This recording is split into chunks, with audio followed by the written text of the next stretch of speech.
There is an ancient whisper echoing within your soul. Perhaps it began as a vague feeling, a nameless dissatisfaction with the constant striving that yielded only emptiness. You have tried to bend reality to your will, to scream your desires into the cosmos, only to be met by a silence that echoes back against your own exhausted ego. Stop, take a deep breath, and listen. You are holding this book not by chance, but because that whisper has finally grown loud enough to guide you here. This is a divine appointment, a sign that your soul is ready to come home. Let these words be an invitation, a gateway to the journey within a place where the greatest truths are not learned but remembered. Reality is a mirror, not a battleground. Life does not operate according to your demands or desires. It is not an external force for you to conquer. It is a sacred mirror reflecting with perfect honesty the essence of your inner being, the energetic frequency you emit, the inner landscape you cultivate. The outer world is merely an echo of your inner symphony. To change the melody, you cannot shout into the void. You must return, sit at your own instrument, and change the music at its source. Knowledge is remembrance, not acquisition. You have spent a lifetime seeking answers on the outside, from books, from gurus, from systems of belief. But true wisdom is not a foreign object to be added. It is an existing treasure, an ancient library lying dormant within your own soul, covered in the dust of forgetting. The process of awakening, therefore, is not a tiresome search. It is a gentle homecoming, an act of dusting off the truth of who you already are. Surrender is strength. Striving is limitation. We are taught that to achieve, we must strain, struggle, and control. But the greatest transformation is never born from resistance. It is born from an act far more courageous: surrender. To give up the fight against the current, to trust the wisdom of the flow, and to allow divine energy to move through you. True power is not in being the rock that stops the river, but in becoming the river itself, fluid, powerful, and unstoppable. Be the conduit, not the dam. Live the truth, don't just speak of it. Power does not lie in analyzing or interpreting spiritual laws. It lies in silently embodying those laws with every breath, every choice. A single life transformed by inner truth is a message more powerful than 1,000 hollow words. Your peace will be your sermon. Your compassion will be your miracle. Your presence will be your healing. Silence is the gateway. Truth never shouts for your attention. It whispers. And it can only be heard in the moments when the noisy mind agrees to quiet down, making way for the open heart. Approach that space of stillness with humility and reverence, as if entering a sacred temple. For these truths are not dry concepts to be dissected. They are living energy, and they reveal themselves only to a silent, devoted attention. Your being here reading these words is a confirmation. It is a soul appointment. The whisper has led you to the threshold. Now let us step through together. Part 1. The Whispers of Awakening. Chapter 1. The Echo of Silence. Outside the window of her high-rise office, the city stretched out like a living circuit board, vibrant with ambition and hurried momentum. Inside, Sarah sat perfectly still. She wasn't looking out. Her eyes were fixed on the computer screen, where the architectural proposal she had poured her heart into for the past 6 months was displayed. This wasn't just a project, it was everything. The next step in her career, the recognition she felt she deserved.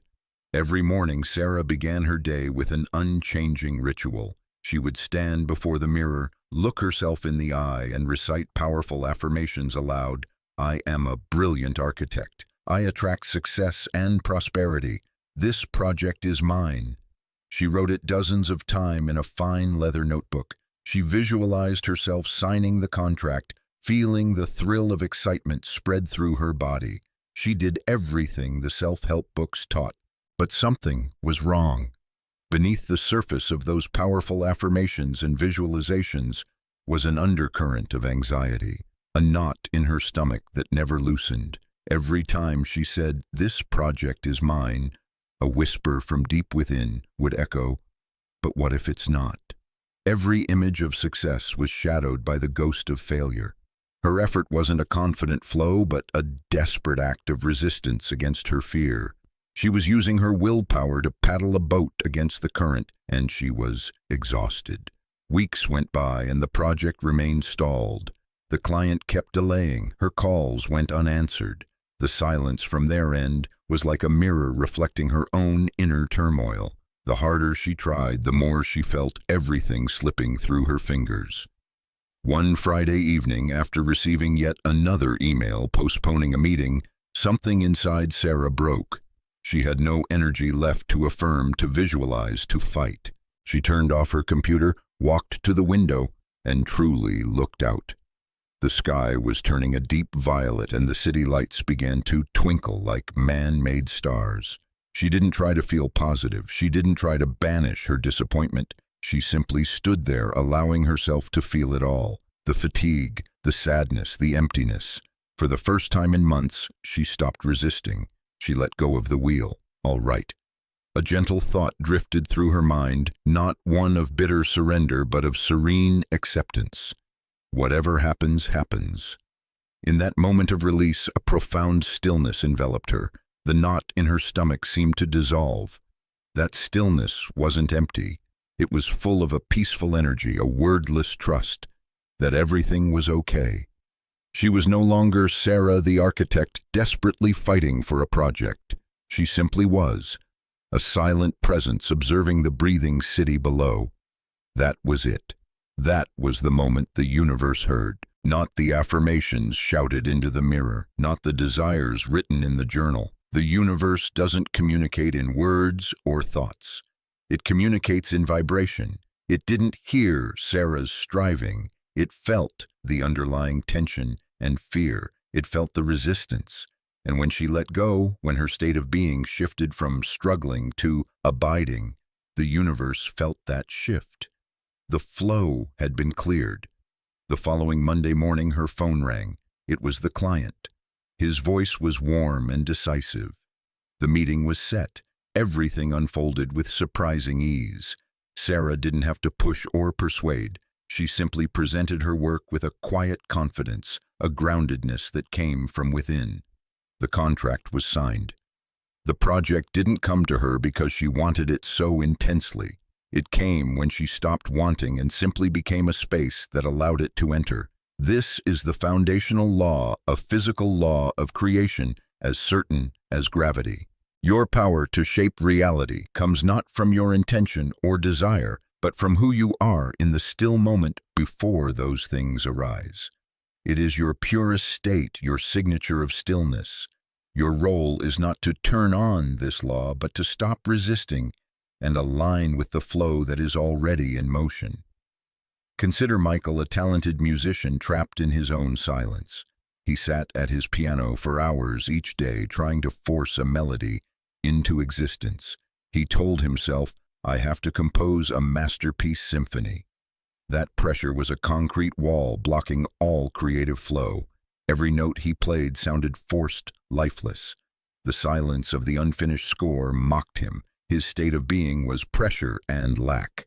Frustrated, he left the piano and went for a walk in a nearby forest. He wasn't walking to find inspiration. He was just walking. He listened to the crunch of leaves under his feet, felt the sunlight filter through the canopy and touch his skin. He was no longer Michael, the failing composer. He was just a man walking in the woods. He merged with the stillness of nature, and the stillness of nature merged with him. When he returned home without thinking, he sat down at the piano. His fingers drifted to the keys, and a beautiful melody poured out, complex and harmonious, as if it had always been there, just waiting for him to clear the way for it to emerge. He didn't create the music. He became a channel for the music to flow through. Letting go of control is the key. The more you try to use your will to steer and force an outcome, the more resistance you create, like trying to hold sand by squeezing it tighter in your fist.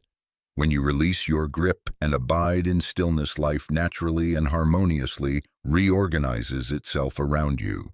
Power comes from softness, not force. Exercise abiding in pure awareness. Instead of chasing a desire, try this practice. It is not meant to get you anything, but to familiarize you with your own powerful state of being. Find a quiet space. Sit comfortably, close your eyes, and take a few deep breaths to relax your body. Lightly hold the desire in your awareness. Think of something you want, a new job, a relationship, peace. But don't analyze it, don't label it, don't judge it. Just hold the image or feeling of it lightly in your field of awareness, as if you were holding a feather in your palm. Shift your attention. Now gently shift your focus away from the desire and toward the awareness that is holding it. Feel the vast, silent space behind all thoughts and feelings. That is you in your purest state. Abide. Do not try to do anything. Simply rest in that space of awareness. If your mind wanders, gently guide it back to this feeling of silent awareness. It is the power of this wordless awareness, unburdened by the mind, that allows the law of Source to operate most naturally and effectively. You don't have to say a word. The universe already feels you. Chapter 2. Where the Search Ends. David held the paintbrush, but his hand felt as heavy as lead. The blank canvas before him, instead of being a doorway to infinite possibilities, looked like a vast, empty, and intimidating desert. He was a painter, but for months now he could no longer see. The world's colors seemed to have faded, becoming flat and lifeless to his eyes. He believed his inspiration had run dry, that it was something external which he had lost. And so he began a search, a desperate one. He flew to faraway lands, hoping the majestic landscapes of mountains or the tranquility of the sea would grant him his inspiration back. He wandered for hours through museums, trying to absorb the essence from the works of the great masters. He read every book on creativity, attended workshops, and listened to others speak of how they found their muse. But the more frantic the search became, the larger the emptiness inside him grew. He was looking at everything, but truly seeing nothing. His mind was so busy searching that it could not receive. He was weaving a veil right before his own eyes. That veil was woven from a core belief: inspiration is out there, and I don't have it. This belief became the filter for all his experiences. He would look at a magnificent sunset, and his mind would whisper, I have to turn this into a masterpiece, but I can't. He would stand before a brilliant painting and feel inferiority instead of connection. The veil was not a physical barrier, it was the noise of lack of comparison, of striving, and he was unconsciously fighting it, trying to break through it, by searching harder, trying harder, only to make it thicker with every attempt. Exhausted and empty-handed after his last trip, David returned to his studio apartment. He gave up. There was no more money to travel, no more energy to search. He collapsed onto a chair in the small, long-forgotten garden behind his home. He expected nothing. He searched for nothing. He just sat there in the stillness of the late afternoon. And then the miracle happened. It wasn't a dazzling flash of light from the heavens. It was a subtle shift in perception. As his mind ceased its hunt, his eyes began to truly see. He noticed the way the sunlight passed through a single leaf, revealing its intricate network of veins like a secret map. He saw tiny dust motes dancing in a sunbeam, each one a performer in its own ballet.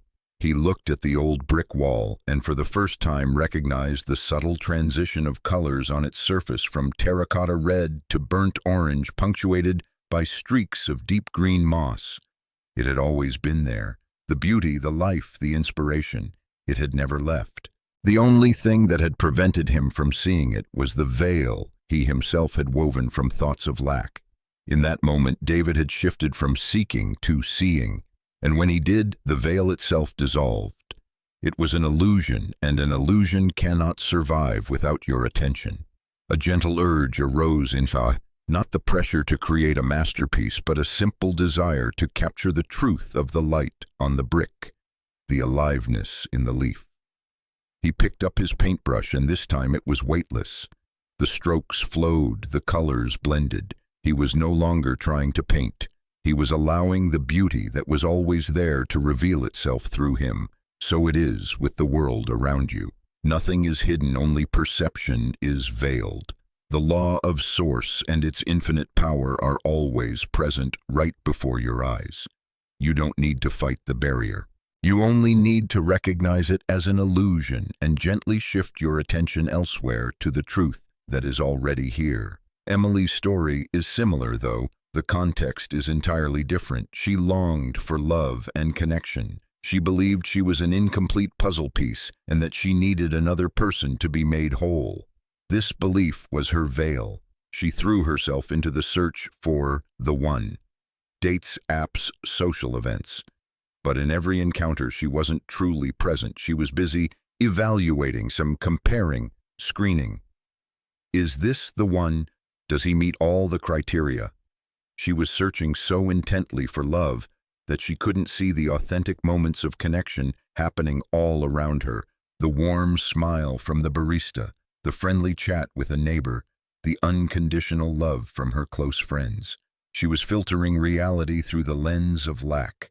Finally tired of the hopeless search, Emily decided to stop. She deleted the dating apps. She didn't give up on love, but she gave up the hunt for it. She decided to spend time connecting with herself.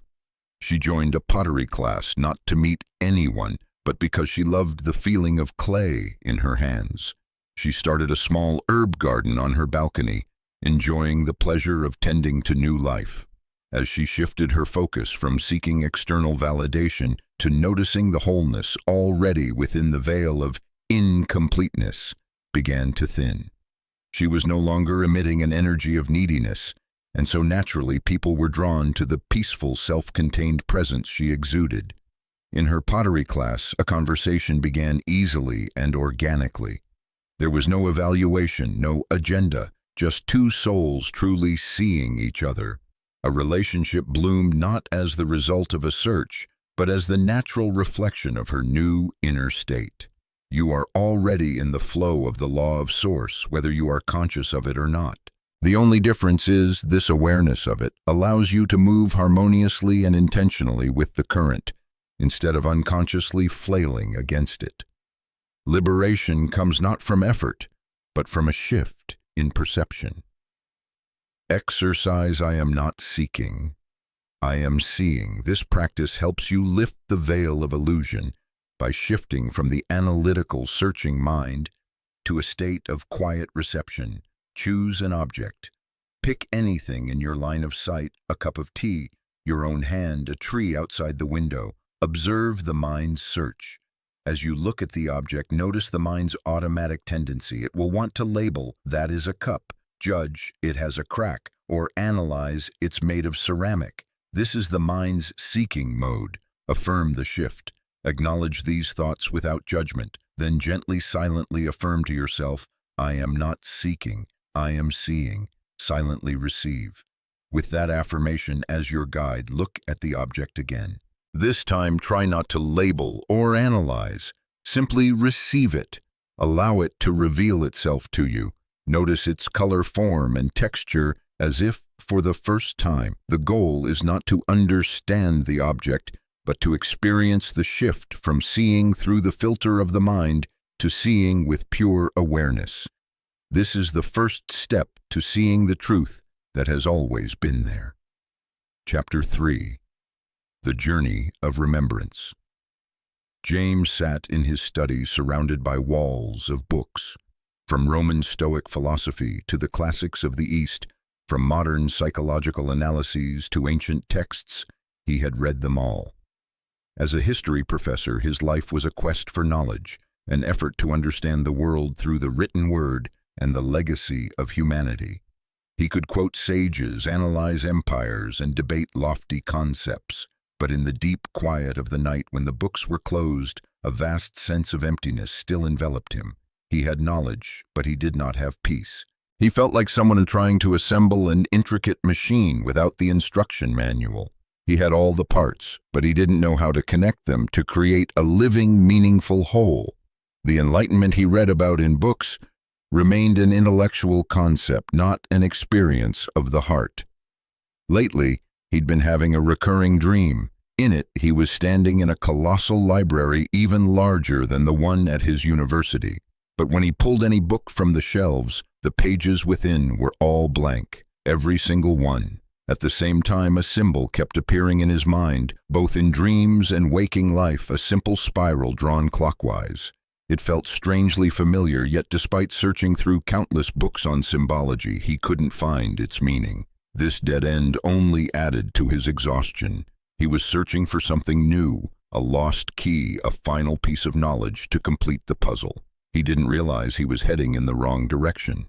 Until one weekend, while cleaning out his late mother's dusty attic, he stumbled upon an old box. Inside were his childhood belongings, and as he flipped through some crayon drawings, he was stunned. One drawing depicted a little boy himself holding hands with a large, friendly figure made of swirling lines, and all over the background young James had scribbled spirals identical to the symbol in his dreams. A fragment of memory flashed, not as clear as a film, but more like a whispered feeling. He remembered. He used to call this imaginary friend Wind. He couldn't recall what wind looked like, but he remembered with perfect clarity the feeling of absolute safety, the sense of knowing everything was okay when he talked with Wind. Back then, he didn't need books. He simply knew. He knew he was loved. He knew the world was a magical place. A gentle truth seeped into his soul. Awakening is not a journey forward, but a journey back. He wasn't learning something new. He was remembering an ancient wisdom that had always existed within his soul. The dream of the blank books wasn't a mockery. It was a message: the answers aren't in there. The spiral wasn't a symbol to be researched on the outside. It was a memory being stirred from within. Source doesn't communicate in complex dissertations. It communicates in the language of the soul symbols, in dreams, feelings that arise for no clear reason and seemingly random coincidences. They are not random. They are your ancient memory trying to get your attention. Childhood is when we are closest to source. Back then, the veil of conditioning, limiting beliefs, and adult cynicism is still very thin.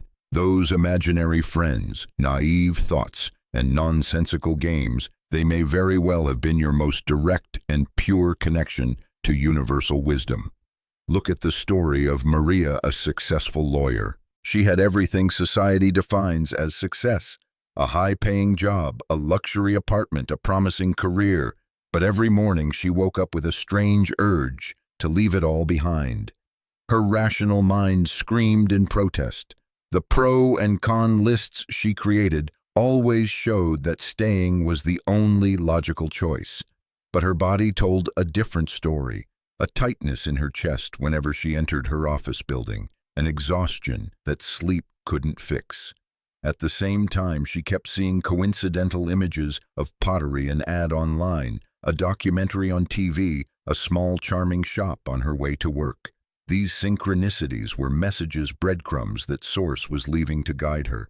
Awakened wisdom doesn't always arrive as a complete truth. It appears as whispering fragments of memory, as vague feelings. Maria ignored them until one day a childhood memory washed over her. The image of herself sitting in the garden, engrossed in making mud pies, her hands dirty, but her heart filled with pure joy. Instantly, the images of pottery made sense. It wasn't a call for her to become an artist. It was a reminder of a state of being. She had forgotten creation, connection to the earth. The peace of doing something simply for the joy of it. She hadn't learned something new. She had remembered who she truly was. Do not be so quick to dismiss those fragments of memory or vague feelings. Trust that every piece contains a seed of eternal truth. The key to assembling them is not to seek more external information, but to ask the right questions of your inner self. Exercise the bridge to memory. This practice is an invitation, a way to rebuild the bridge that connects you to your own pristine clarity and original wisdom. Find a quiet space. Sit down, close your eyes, and allow your breath to become deep and even. Temporarily set aside all the outside world's questions of how or why. Turn inward, guide your attention to the quiet space within your chest. Ask the sacred question gently and silently. Ask yourself this question: what have I forgotten that I once knew? Listen with your whole heart. Do not try to think of an answer. This question is not for the rational mind. It is a vibrational frequency sent deep into your soul. After asking simply, be silent and listen. The answer may not come immediately as a full sentence. It may be a fleeting image, a warm feeling, a familiar melody, or the memory of a scent. Whatever arises, welcome it without judgment. Repeat this exercise regularly. Each time you ask this question, you are watering the seed of memory. You are telling the universe and your own soul, I am ready to come home. Chắc chắn rồi. Chương này đi sâu vào một trong những công cụ sáng tạo mạnh mẽ và thường bị bỏ qua nhất ngôn từ. Bản dịch sẽ tập trung vào việc làm cho các câu chuyện của Robert và Clara trở nên gần gũi, đồng thời nhấn mạnh một cách rõ ràng. Nguyên tắc tâm linh nền tảng mọi lời nói đều là một hành động kiến tạo. Is a chapter 4. Sowing seeds with words. Robert began each day with the same tune. It wasn't a song, but a chorus of complaints. Ugh, the traffic is awful again, he'd mumble in his car. The coffee at the office is terrible, he'd say to a colleague by the machine. The boss just assigned another mountain of ridiculous work, he'd whisper during his lunch break. His words, like a relentless drip of water, were slowly eroding the rock of his reality, carving it into shapes of frustration and dissatisfaction. He wasn't a bad person. He was simply unconscious of what he was doing. To Robert, complaining was a way to connect a common language for sharing the misery of the daily grind. He and his colleagues would gather sighing together about their hardships and find a temporary comfort in their shared misfortune. They didn't realize they were collectively watering a garden full of weeds and then wondering why their lives only harvested thorns and bitterness. The universe doesn't distinguish between a casual complaint and an intentional declaration. It has no capacity for judgment or selection. It is simply fertile ground receiving every seed that is sown. Every word you speak is a seed, and they will without fail sprout. Robert's reality was a perfect testament. The traffic always seemed worse for him, his boss always seemed more demanding, and his life always seemed to lack joy exactly as he declared it. To be, each day, your words are an asset, a form of creative energy. And Robert was squandering it lavishly on gossip, grievances, and meaningless conversations. His power was being diluted, spent on reinforcing a reality he didn't even want. The change began quietly. A new employee was transferred to his department, an older man named Arthur. Arthur spoke very little. He possessed an unusual calm. He didn't participate in the collective complaint sessions. He would just smile and listen. One day at lunch, Robert began his usual song about a difficult client.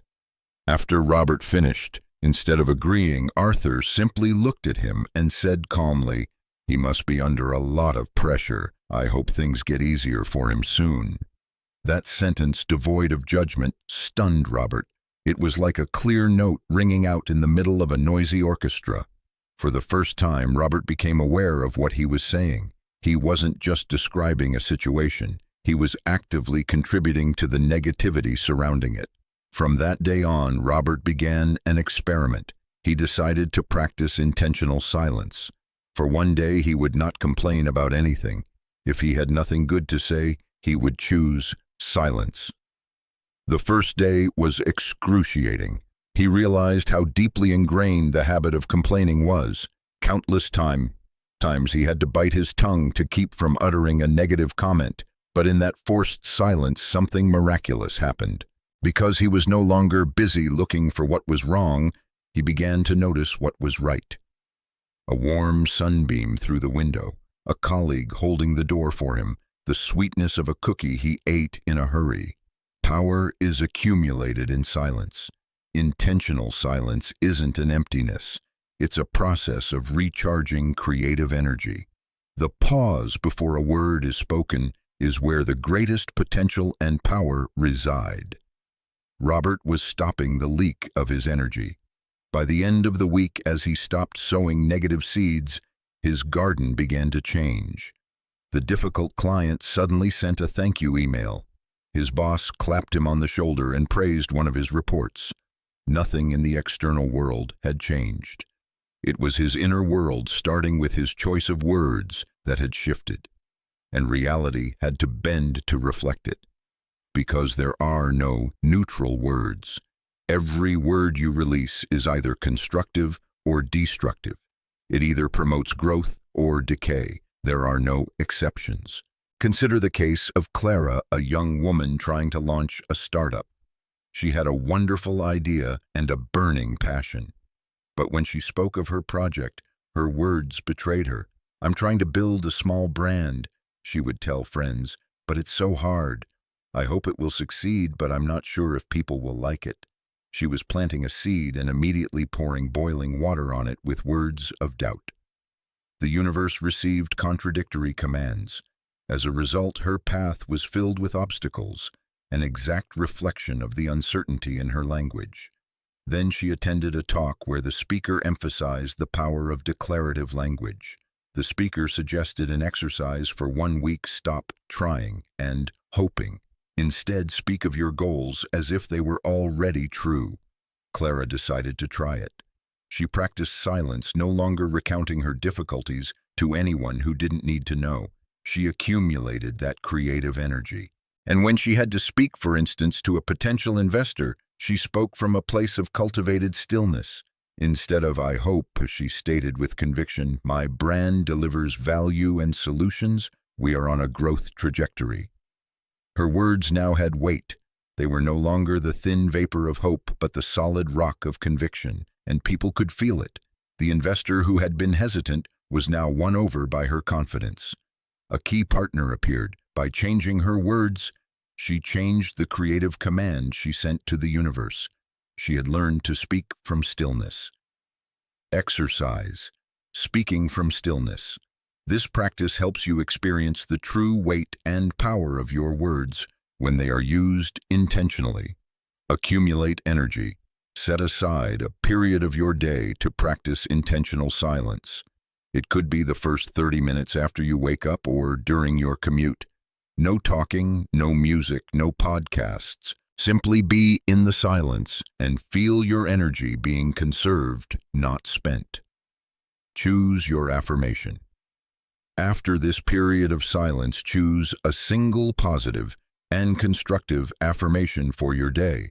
For example, "My energy flows in harmony," or "Today I attract wonderful opportunities."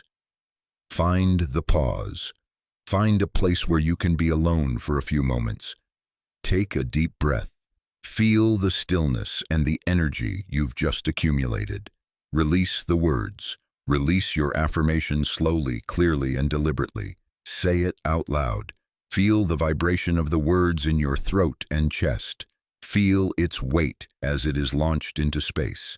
You will realize that one word spoken from stillness has more creative power than 10,000 words spoken from distraction. This is not casual communication. This is a sacred act of creation. Chapter 5. Tuning the Soul. Olivia felt like she was trying to stay balanced on a tightrope in a hurricane. As a single mother working 2 jobs, her every day was a symphony of chaos.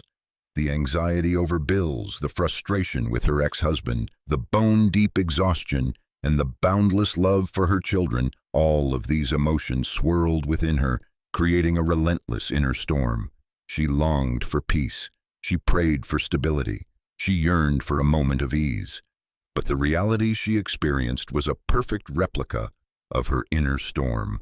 Her car would suddenly break down on the one day she needed it most. One of her children would get sick right before an important deadline at work. An unexpected bill would appear, threatening her already tight budget. Life always seemed to be throwing her sucker punches, and she could only scramble in desperation. Olivia didn't understand that her body and her energy field are a creative instrument. Each of her thoughts and emotions didn't just exist in her head. They vibrated outward, creating a signature frequency. The universe wasn't responding to her desperate prayers. It was responding to the chaotic, dissonant frequency she was constantly broadcasting. Her emotions were powerful, but they were scattered and contradictory. Like an orchestra in which every musician is playing a different song, the sound she created was jarring and unpleasant, and that dissonance was attracting events of the same frequency. Her recurring hardships were not destiny, they were physics. Her inner chaos was emitting a signal, and that signal was inviting more chaos from the outside. She herself unconsciously was tuning her life's frequency to the crisis channel. One evening, after a particularly awful day, Olivia hit her limit. She put the children to bed and then sat alone in the dark. She could physically feel the current of anxiety running through her body like thousands of buzzing bees trapped inside. In her desperation, she suddenly remembered a yoga class she had taken years ago. She recalled the instructor asking the class to hum a low tone together at the end of the session. She couldn't remember why, but at this point she was willing to try anything. She closed her eyes and began to hum a single low note. At first her voice was shaky and weak, an exact reflection of her inner turmoil, but she persisted. She took a deeper breath and held the tone steady, and then she felt it, a clear physical vibration in her chest and throat. Gradually, the stable, coherent vibration from her own voice began to overpower and organize the chaotic buzzing of her anxiety. The storm inside her didn't vanish, but it began to settle. The violent waves became gentle ripples. She hadn't tried to think her way to peace. She had created it with a physical act. She felt a profound stillness she hadn't experienced in years. The problems were still there, but her relationship to them had changed. She was no longer the victim of the storm. She had become the eye of the storm. This is a foundational law. Manifestation requires harmony, not chaos. Just as a musician must tune their instrument before playing a beautiful piece of music, you can and should proactively tune your inner state. This isn't about suppressing emotion, but about transforming it into a coherent, consistent, and intentional vibration.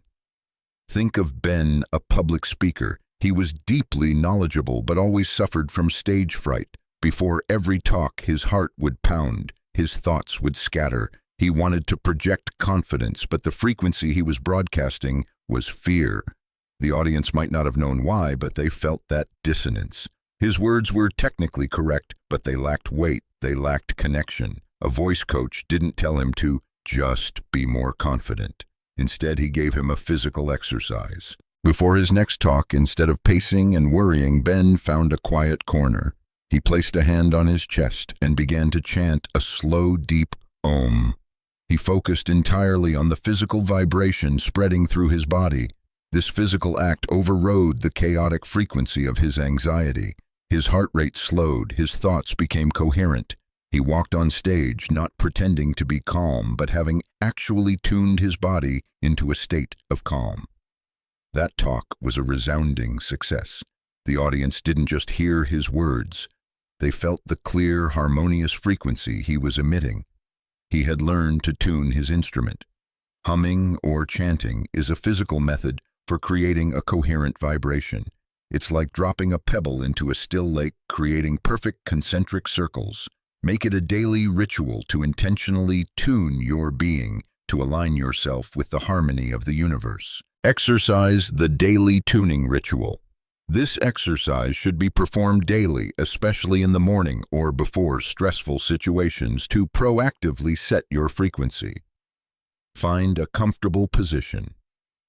Sit with a straight but relaxed spine, either in a chair or on the floor. Place a hand on your chest or belly so you can clearly feel the vibration.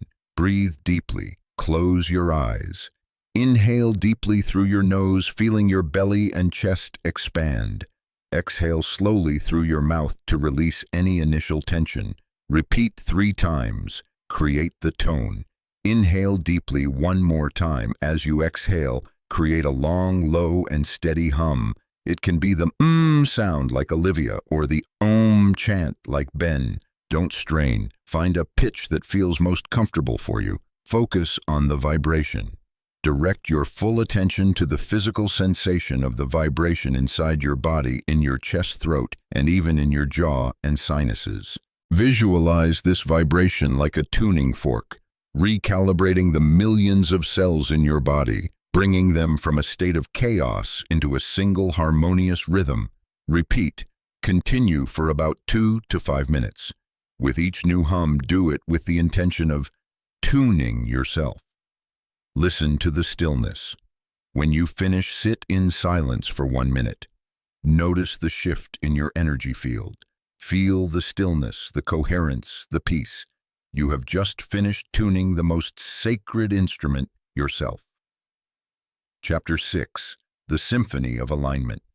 Catherine stood before the large mirror in her yoga studio, smiled, and said to the class, "Breathe in abundance and breathe out any belief in limitation." She was a health and lifestyle coach, a role model of positivity. Her words were always filled with messages of prosperity, worthiness, and inner power. Her thoughts were focused on attracting more students, expanding her business, and creating a life of financial freedom. But when the class ended, when the studio door was closed, and she sat alone with her accounting books, another version of Catherine emerged. A feeling of anxiety crept into her chest every time she looked at her bank balance. Her heart whispered a story entirely different from her words, a story of lack, of the fear of not being able to pay the rent, a legacy from a difficult childhood. And her actions told a third story. She would hesitate for a long time before spending money on necessary marketing tools. She worked herself to the point of burnout instead of hiring help. Her actions stemmed not from a belief in prosperity, but from a fear of scarcity. Catherine was a dissonant symphony. Her thoughts were playing a triumphant anthem of wealth. Her emotions were playing a somber, low note of lack, and her actions were constantly playing an anxious tune of defensiveness.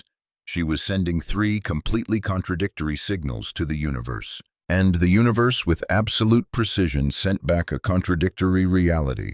Her business remained stuck in place, and she attracted students who were also full of inner conflict, often haggling over fees or dropping out midway.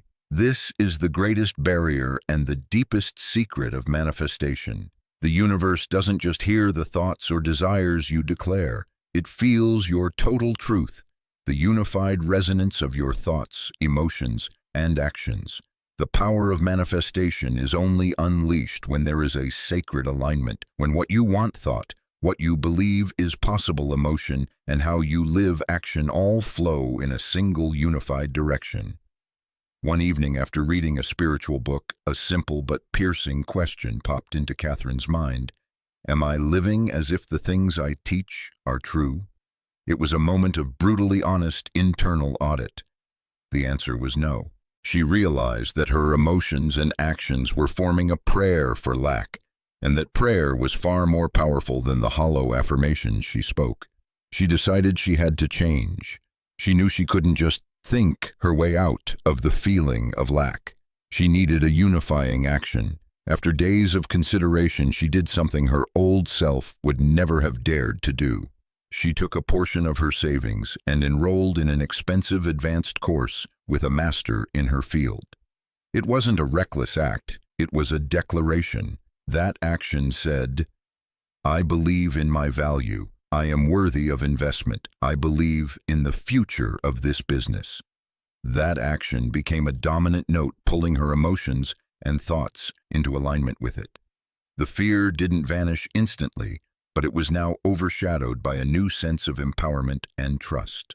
For the first time, Catherine had become a coherent piece of music, and the universe responded. Soon after, she began to attract a different type of student people who were serious and ready to invest in themselves.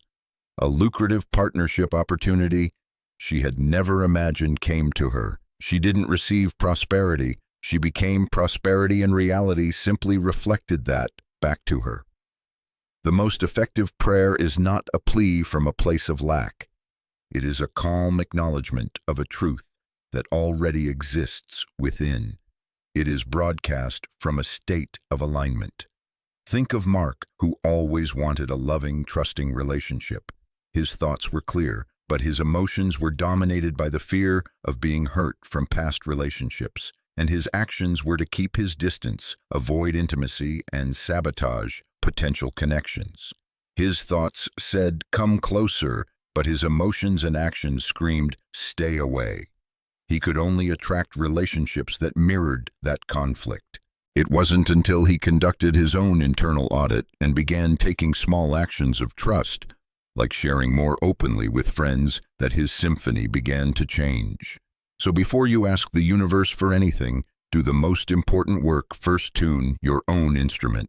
Become a clear, coherent piece of music, because the universe can only dance to the music you are playing. Exercise the internal audit. This is a profound practice to check your alignment before you seek to manifest something. Take a pen and paper and do this with complete honesty. Identify the desire thought. At the top of the page, write down clearly and simply what you want.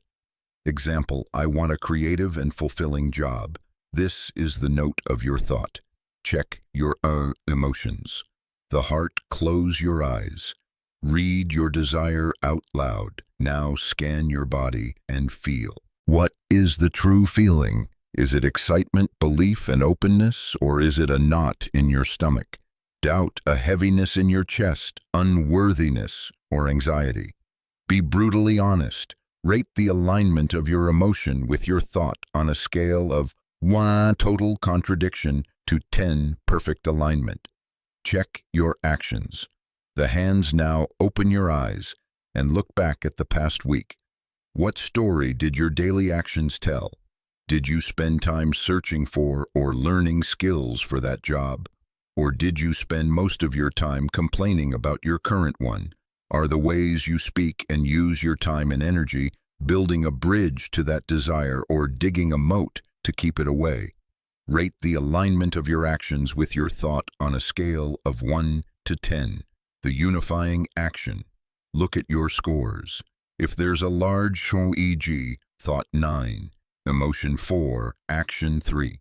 Don't be discouraged. This is valuable information. Now identify one small specific action you can take in the next 24 hours to raise the score of your emotion and action. If emotion is low, the action could be to do the tuning ritual from chapter 5, or to write down 10 reasons why you are worthy of this desire. If action is low, the action could be to spend 15 minutes updating your resume, or to sign up for a relevant trial class. This small unifying action is how you begin to tune the players in your orchestra, turning dissonant notes into a powerful symphony of alignment. Chapter 7, Dialogue with the Mirror. Frank walked into the meeting room feeling as though he were stepping into a fighting ring. To him, the corporate world was a battlefield. Colleagues were rivals, superiors were harsh judges, and every project was a battle to be won. He lived in a constant state of defense and attack. In discussions, he always sought to prove his own point correct and to point out the flaws in others' ideas. He believed this was the only way to survive and get ahead, and the world gave him exactly what he believed. The mirror reflected it all back perfectly. His colleagues became wary and intensely competitive with him. His boss frequently criticized his somewhat aggressive attitude. The projects he led always ran into resistance and seemingly absurd obstacles. Every evening he would return home with the frustrated question, "Why is everyone so difficult? Why do they keep trying to block my way?" He saw the world as an enemy, a hostile force he had to conquer. He was completely unaware that the enemy he was fighting was merely a reflection of the combative energy he himself was broadcasting. The law of source operates through reflection, not reaction. The universe is completely neutral, with no malice or favoritism. It is not conspiring against you, it is simply mirroring you. Frank's transformation began at a mandatory leadership workshop he attended reluctantly. The speaker stood on the stage and said something that completely changed his worldview. When you encounter resistance, do not ask, "Why are they doing this to me?" Stop and ask a different question. What in me is creating this reflection? That question struck Frank's mind like a bolt of lightning. It upended his entire belief system. He stopped hearing what the speaker was saying. He sank into deep contemplation, and then he saw it as clear as day. His urge to prove himself right was being reflected back as the argumentativeness of others. His subtle judgment was being reflected back as criticism from his boss. The battle inside him was being reflected back as battles outside him. When you realize this, you stop blaming circumstances and start looking at the source of everything, your own inner state. The question, "What in me?" instantly shifts you from the position of a victim to that of a conscious creator. Frank decided to conduct an experiment. In the team meeting the following week, instead of preparing sharp arguments for his defense, he set a different intention to listen in order to understand. Instead of making forceful declarations, he asked open-ended questions. The result was astounding.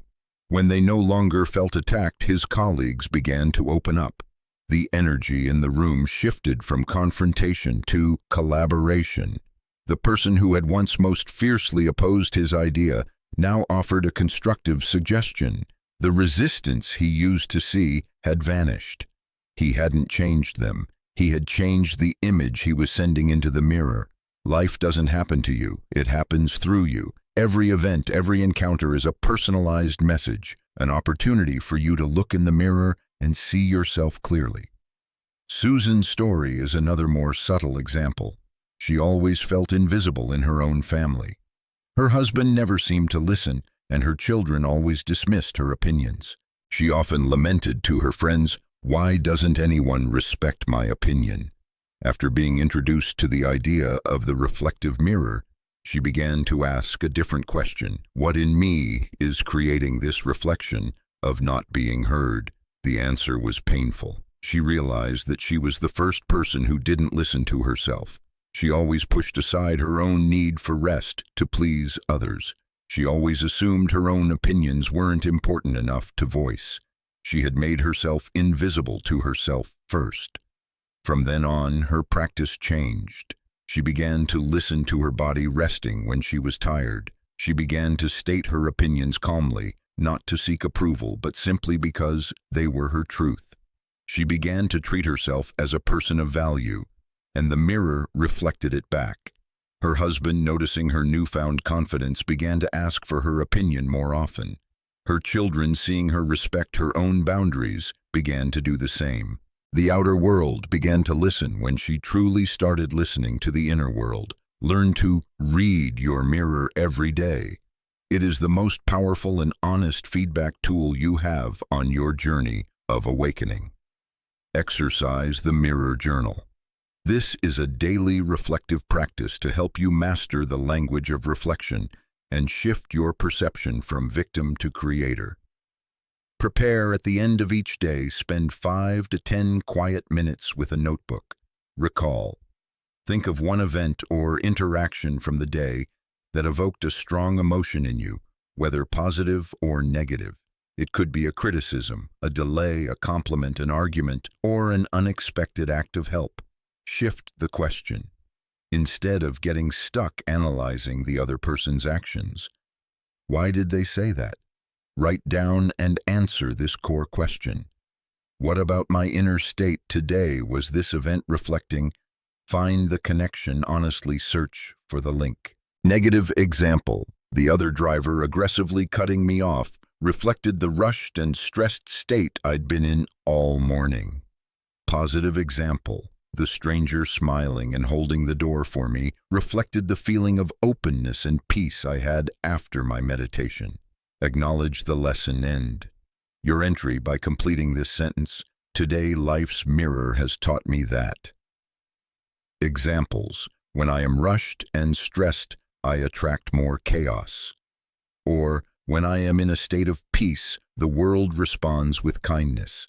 This practice will gradually train you to see through surface-level events to the deep mechanics of the universe, where you and your reality are not two, but one. Chapter 8. The Call of the Soul. Daniel was a successful accountant. His life was neatly arranged in numbers, spreadsheets, and logical processes.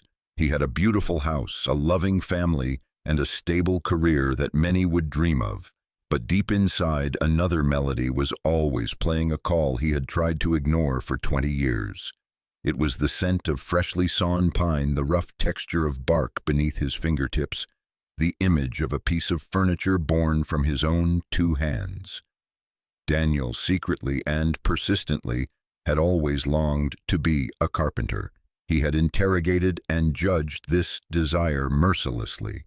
"That's ridiculous," his rational mind would say. "I'm almost 50. Who throws away a stable career to chase an impractical hobby?" He saw it as a form of selfishness, an impulsive whim that could endanger his family. So he suppressed it. He buried it under numbers and responsibilities. But a deep desire never truly dies. It only transforms into blocked energy. Daniel's life, though perfect on the surface, had a grayish tint. He felt a causeless fatigue and emptiness that no financial success could fill. The call was still there, whispering in his dreams, beckoning to him from the woodworking shops he would accidentally pass. Your task is to honor, not interrogate, these deep callings. To suppress a sacred desire is to fight against the creative flow and to drain your own life force. Because those persistent longings, those recurring dreams, they are not the selfish whims of the ego. They are the voice of the law of source, communicating and trying to guide you. Daniel's shift came from a birthday gift. His wife, noticing his melancholy, gave him a beginner's woodworking kit. It sat in the garage for weeks, covered in the dust of his hesitation, until one Saturday morning he decided to open it. The moment his fingers touched the first piece of wood, something inside him awakened.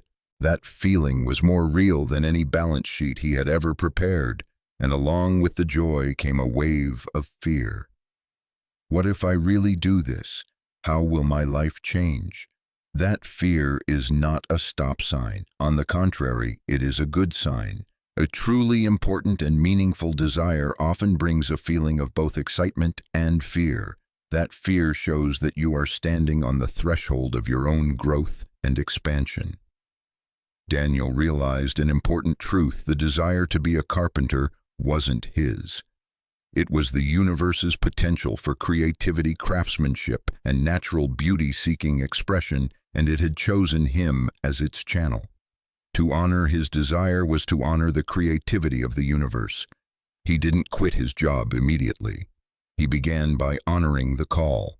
He turned his garage into a small workshop. His weekends became filled with the sound of saws and the fragrance of wood. The energy and joy from the workshop began to spill over into other aspects of his life. He became a happier husband, a more present father. The path opened on its own. The pieces he made for fun gradually became commissioned orders from friends, then from strangers. He hadn't forced a new path. He simply aligned himself with the current that the universe had laid out for him long ago. Think of Isabella, a tireless social activist. She had a secret longing to live close to nature, to garden, to be still. She always judged this desire as selfish and escapist. It wasn't until she burned out that she realized the universe wasn't telling her to abandon her mission. The universe was showing her how to recharge her energy so she could continue that mission from a place of fullness and peace instead of anger and depletion. Her desire for peace was the universe's way of seeking to express that peace through her. So listen closely to your longings. They are love letters from the universe maps, drawn specifically for your journey. Exercise a ritual to acknowledge the calling. This exercise is a simple yet powerful ritual for you to formally acknowledge and honor one of your deep desires and to declare to the universe that you are ready to listen. Be still and listen. Find a space where you will not be disturbed. Close your eyes, place a hand on your heart, and breathe deeply. Gently ask your inner self, what call, what desire is seeking to be heard through me? Don't search for an answer with your rational mind. Simply listen and feel. Write down the call.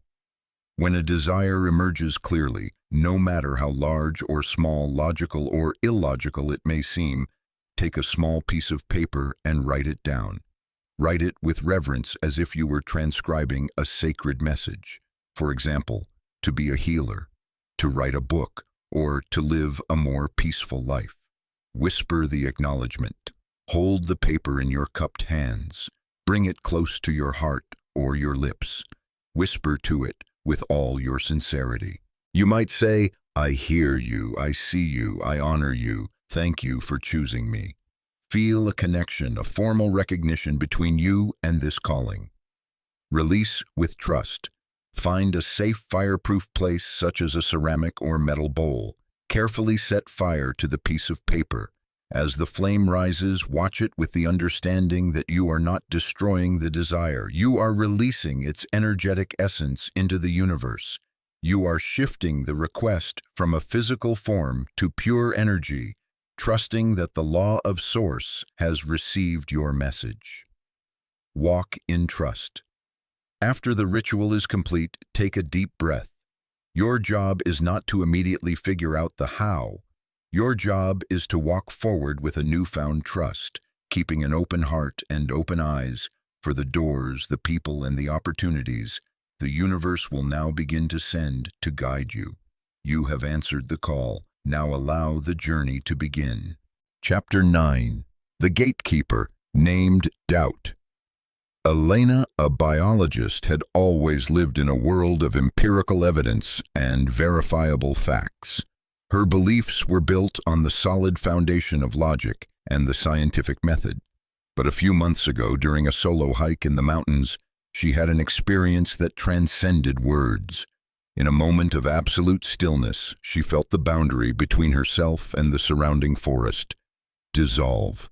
She felt a connection, a unity, a profound peace that no equation could ever describe.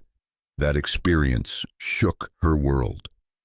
But when she returned to her daily life, an uninvited guest came knocking on the door of her mind. That guest's name was doubt. It was probably just a chemical reaction in your brain from a lack of oxygen, the voice would whisper. You're deluding yourself. Where's the proof? This goes against everything you know. At first, Elena tried to fight it. She pushed the thoughts away, trying to cling to the beauty of the experience. She read more spiritual books, trying to use knowledge to extinguish the flames of doubt. But the more she resisted, the stronger it became. Doubt wasn't a thin wisp of smoke. It was like a thick wall of fog, obscuring both the path ahead and the beautiful memory behind. She fell into a civil war she could never win because she was using her own reason to fight a product of that same reason. Doubt is not your enemy. It is a sacred gatekeeper. It doesn't appear to stop you, but to give you a necessary pause. It comes to test whether you are truly ready and strong enough to carry the power or truth you are seeking. Doubt is permission to pause, not to give up. Exhausted from the internal battle, Elena decided to try a different approach. Instead of suppression, she invited the gatekeeper in. She sat down with a journal not to write affirmations, but to begin a dialogue. She treated her doubt like an honored messenger. To my doubt, she wrote, I hear you. What are you here to do? She closed her eyes, listened, and then wrote the answer that flowed from within. I am here to protect you from blind faith. I am here to make sure the new house you are building has a solid foundation, not one built on the sand of fleeting emotions. Elena continued to ask, what is the lesson you want me to see? The answer appeared, the lesson is that you don't have to choose between science and soul. You must unite them. True truth can withstand any test, including the test of logic. Find a greater truth, one that can hold them both. In that moment, the wall of fog dissolved. Elena understood. The doubt wasn't denying her experience. It was demanding a deeper understanding. It was a refining fire not meant to extinguish, but to burn away weak certainties, leaving only a pure and tested clarity. The law of source doesn't ask for blind faith, but for a clarity that has endured trial. The answers to the deepest doubts do not come from the analytical mind. They arise from the stillness of the soul. By respectfully confronting and questioning her doubt, Elena had turned it from a barrier into a gateway. Stepping through that gate, she was no longer a scientist or a spiritual person. She became a scientist with a soul, with a faith that was even stronger than before because it had been tempered in the fire. Think of Jacob, who decided to follow his dream of opening a coffee shop. He had a plan, he'd found a location, but then the gatekeeper appeared. What if you fail? What if no one comes? Are you really good enough? The questions paralyzed him. Instead of giving up, he sat down and had a dialogue with them. He asked, "Fear of failure, what are you really saying?" And he heard the answer, "I'm not saying don't do it. I'm saying be better prepared." He asked, "Fear of competition, what do you want me to see?" And the answer was, "Find what makes you truly different." Doubt didn't stop Jacob. It became his pro bono strategic consultant. It forced him to refine his plan, to research more thoroughly, and to dig deeper into his mission. He moved forward not with blind optimism, but with a quiet, tested confidence. To sincerely question your own beliefs is not a sign of weakness. It is the deepest form of devotion to the truth. Exercise a conversation with the gatekeeper. When doubt arises, do not run. Perform this dialogue ritual to turn it into an ally. Welcome, don't resist. When you feel the wave of doubt wash over you, find a quiet place. Place a hand on your heart, breathe deeply, and say silently in your mind, "I see you, I welcome you. Your presence is allowed here." Write down the doubt. Take a notebook. At the top of the page, write out the doubt as a direct statement as precisely as you can. For example, "I doubt whether I'm truly hearing a soul calling or just making it all up." Begin the dialogue. Below that line, begin a written conversation. On one side is me, your wise, observing self, and on the other is the gatekeeper, the doubt. Begin with respectful questions. Me.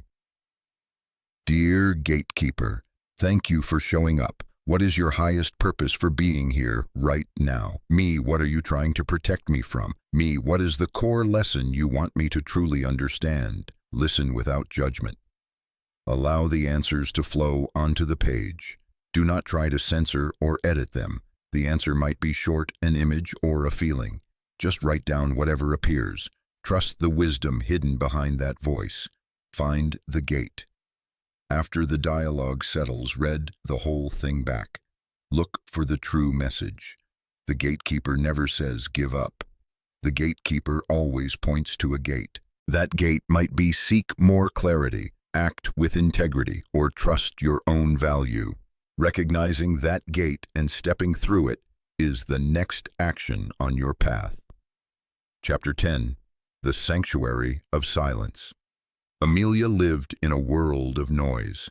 As a public relations director, her day was a constant stream of calls, emails, messages, and meetings. Her headphones were always playing a podcast on her commute. Her evenings were filled with the sound of the TV. And even when everything outside was turned off, the noise inside her head never stopped, an endless list of to-dos, anxious scenarios, and conversations that hadn't happened. She was always on. There were no pauses in her day, no empty spaces. She believed this was the way to be successful, always busy, always connected, always productive. But she was breaking down from the inside. She suffered from chronic burnout. Her creativity had run dry, replaced by rushed reactions. She often made poor decisions simply because she had no space to think clearly. Her body began to protest with headaches and sleepless nights. Unconscious noise and chatter are walls. Amelia had unintentionally built a fortress around herself, and that wall, though made of productivity, was cutting her off from the very source of energy and wisdom she needed most. Her creative energy was being scattered into 1,000 tiny pieces with every conversation, every useless stream of thought. The change came from an unexpected piece of advice. Her doctor, after hearing about her burnout symptoms, didn't prescribe more medication. He gave her a strange prescription. Every morning for 15 minutes, I want you to sit in absolute silence. No phone, no news, no books. Just sit.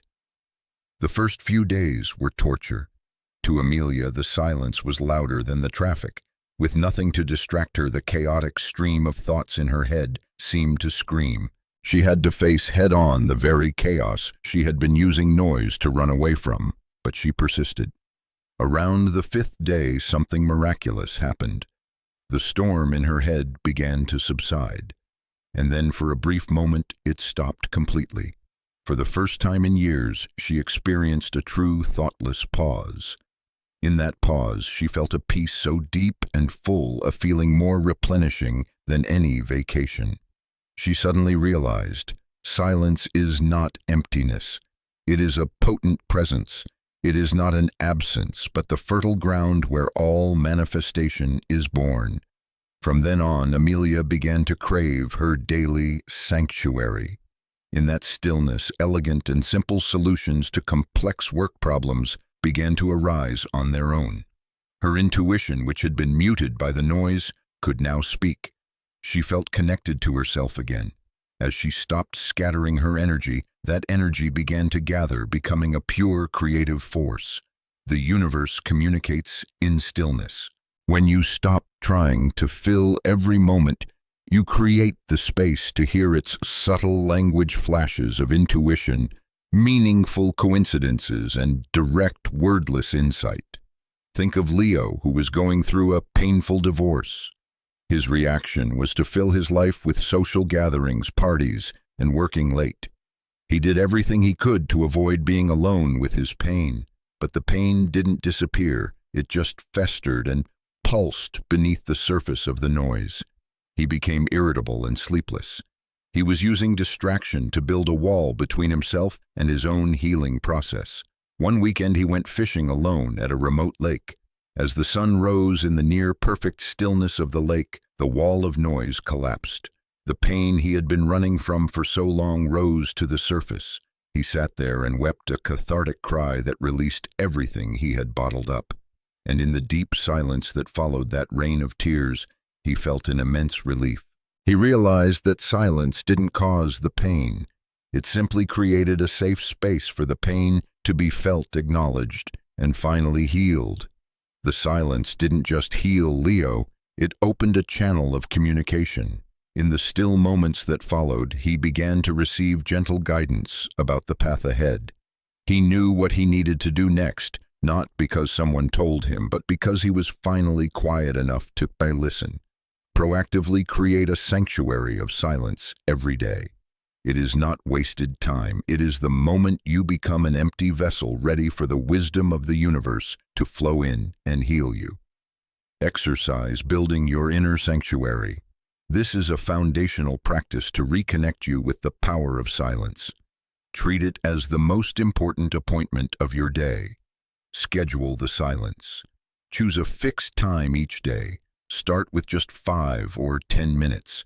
It could be right when you wake up before the world gets noisy, or in the evening after things have settled down. Turn off all stimuli.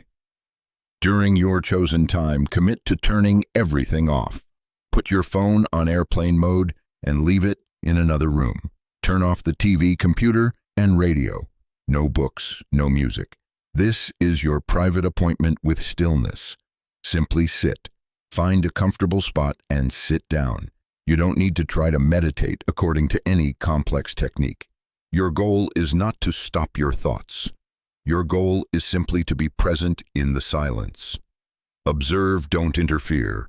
Your mind will likely be very noisy at first. Don't fight it. Imagine your thoughts are clouds passing through a vast sky. You are the sky, not the clouds. Simply watch them come and go without judgment, without clinging. Gradually, the clouds will begin to thin, become the empty vessel.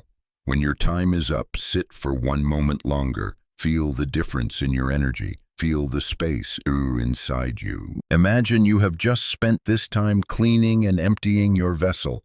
making it ready to receive the clarity, creativity, and peace the universe is always offering. Carry this feeling of space and stillness with you throughout your day. Part 2. The Path of Embodiment. Chapter 11. When the Reed Speaks.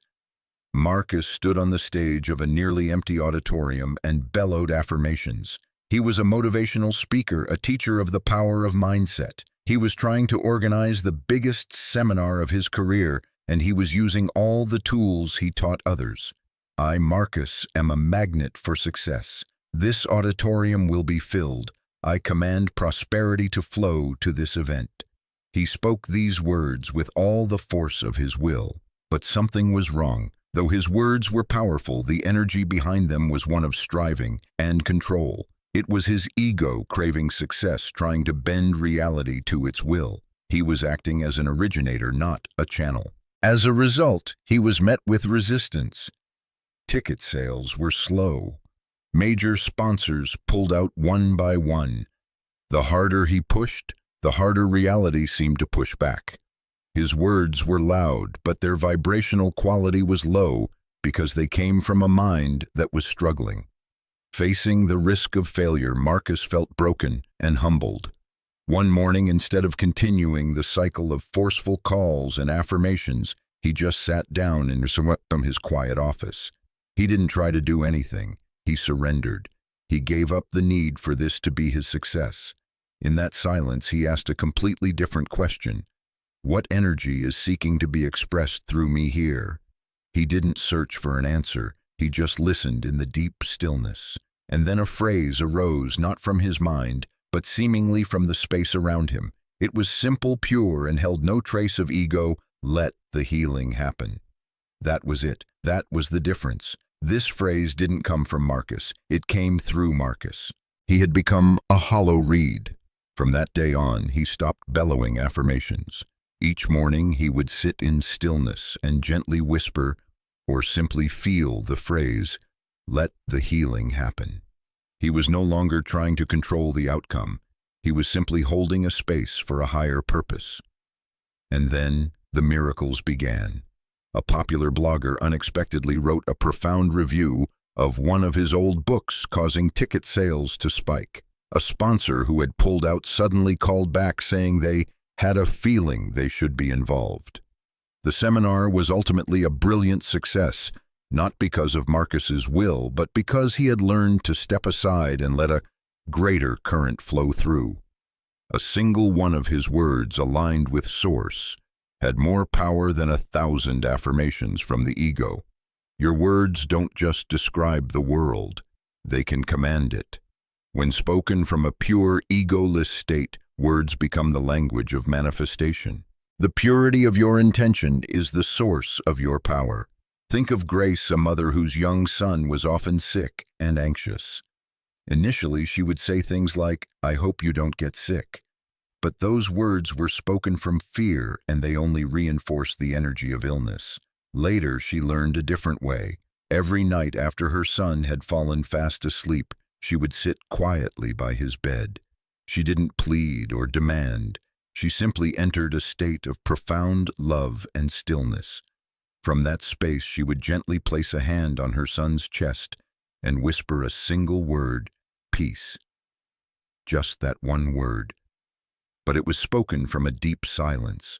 It held no personal agenda. It was a pure blessing, and that word had the power to change reality. Gradually, the boy became healthier, slept better, and was no longer so anxious. Grace didn't heal her son. She became a channel for the energy of peace to flow through. Her word had become a directive to reality. The quality of a word is determined by the depth of the silence that precedes it. The law of source doesn't respond to volume, but to vibrational quality. A single word that arises from stillness has more power than 1,000 spoken from distraction. Exercise the practice of sacred speech. This is a practice for you to experience the power of speaking as a channel for source. Enter the stillness. Spend a few minutes practicing the inner sanctuary exercise. Chapter 10. The goal is to quiet the mind and become a hollow reed. a still and transparent space. Listen for the true word. In that stillness, ask the question, what word is seeking to be expressed through me right now? Don't try to think up an answer. Listen with your whole heart. A single word or a short phrase will arise on its own. It might be peace, clarity, love, strength, release, or wholeness. Trust the first word that appears. Charge the word with energy. Hold that word in your awareness. Feel its essence and its energy. Take a deep breath in imagining you are gathering all the energy of the universe and focusing it into that word. Release the directive. As you exhale, speak the word out loud. Say it clearly and deliberately, but with a complete absence of striving. Speak it as if you are stating an obvious fact, not a wish. Feel its vibration expand into the space around you. Trust and release after the word is spoken. Let it go completely. Do not repeat it. Do not analyze it. Do not doubt it. Trust that a powerful directive has been sent to the universe, not from your small ego, but from the very source of truth within you. Your work is done. The universe will handle the rest. Chapter 12. Sacred Boundaries. Laura was a talented graphic designer, and she was known for being incredibly nice. So nice that it was slowly destroying her. Her life was a series of yeses spoken not from the heart, but from fear. She said yes to low-paying projects for fear of disappointing clients. She said yes to helping a friend move on her only day off for fear of being seen as selfish. She said yes to organizing a neighborhood bake sale, even though she was exhausted. Each of these yeses was a creative act, but it was creating a reality. She didn't want a life of depleted energy, where her personal art projects gathered dust and a simmering resentment grew stronger by the day. The source of a decision is more important than the decision itself. Laura's yes didn't come from true generosity. It came from a fear of rejection. And the universe, as a perfect mirror, reflected her command. By constantly saying yes to things that drained her, she sent a powerful message. My time and energy are not valuable. My creativity can be postponed. And the universe responded by sending her more opportunities to prove that right. Your yes and your no are both creative acts. The law of source responds not only to what you accept, but also to what you refuse. Every boundary you set is a sacred declaration to the universe about your value and your truth. Laura's breaking point came on a Friday evening. After agreeing to do a rush project for a charity for free, she sat in front of her blank computer screen, devoid of any energy or inspiration. Tears began to fall. She realized her kindness had become a form of self-destruction. The next day, she sought out a mentor, an older artist she had always admired. The woman didn't give her advice on time management. She just looked into Laura's tired eyes and said one simple sentence: your yes has no power until you learn the sacredness of no. She explained that an authentic no is not a negative or selfish act. It is an act of clearing sacred space. It's like pulling weeds from a garden so the flowers have room to bloom. It is a declaration to the universe that says, this space is reserved for what nourishes me. The opportunity to practice came almost immediately. A former client called asking for a rush weekend project at a low rate. The old Laura would have agreed instantly, but this time, with her heart pounding in her chest, she took a deep breath and said, "Thank you for thinking of me, but unfortunately I'm not available to take this on this weekend. I already have other plans for my time." She didn't need a long explanation. It was a calm no born from inner truth, not anger. It was an act of self-respect, and the world didn't fall apart. The client was completely understanding, but more important was how Laura felt after the call. She felt a sense of relief and a powerful surge of energy. She had reclaimed her space. In the very empty space on her weekend that she had just created, she said yes to something else. She took out her long-forgotten canvases and began to paint. Pure joy, unburdened by deadlines or others' expectations, flowed through her. An authentic no makes way for the right yes. As Laura began to set sacred boundaries, the quality of her work and her life changed. She started attracting better clients who respected her time and talent. She had more energy for her own art. By daring to say no, she allowed the universe to bring her things that were worthy of her yes. So it was with Thomas. He had said yes to the career path in law that his family expected of him, but it was a no to the calling of his soul to become a history teacher. His life was stable but soulless. It was only when he dared to say a sacred no to the path that was not his that he could say a wholehearted yes to his true passion. That no wasn't an act of rebellion against his family. It was an act of allegiance to his own soul. Your work is to align your actions with your authentic self. Every conscious choice is a step that unleashes the transformative power of the law. Exercise the practice of conscious choice. This exercise is designed to help you begin to feel the power of setting sacred boundaries, starting with small daily choices. Identify a sacred no. Look at your schedule or to-do list for the next few days. Find one thing, an appointment, a social obligation, a habit that makes your energy dip or feel drained when you think about it. Execute the no. Commit to saying no to that one thing. Do it respectfully but firmly. This could be sending a text. "I'm so sorry I can't make it this Saturday, but I hope you all have a wonderful time." Telling yourself, "Tonight I will not mindlessly scroll through social media." Canceling an appointment that isn't truly necessary. Feel the space that has just been created.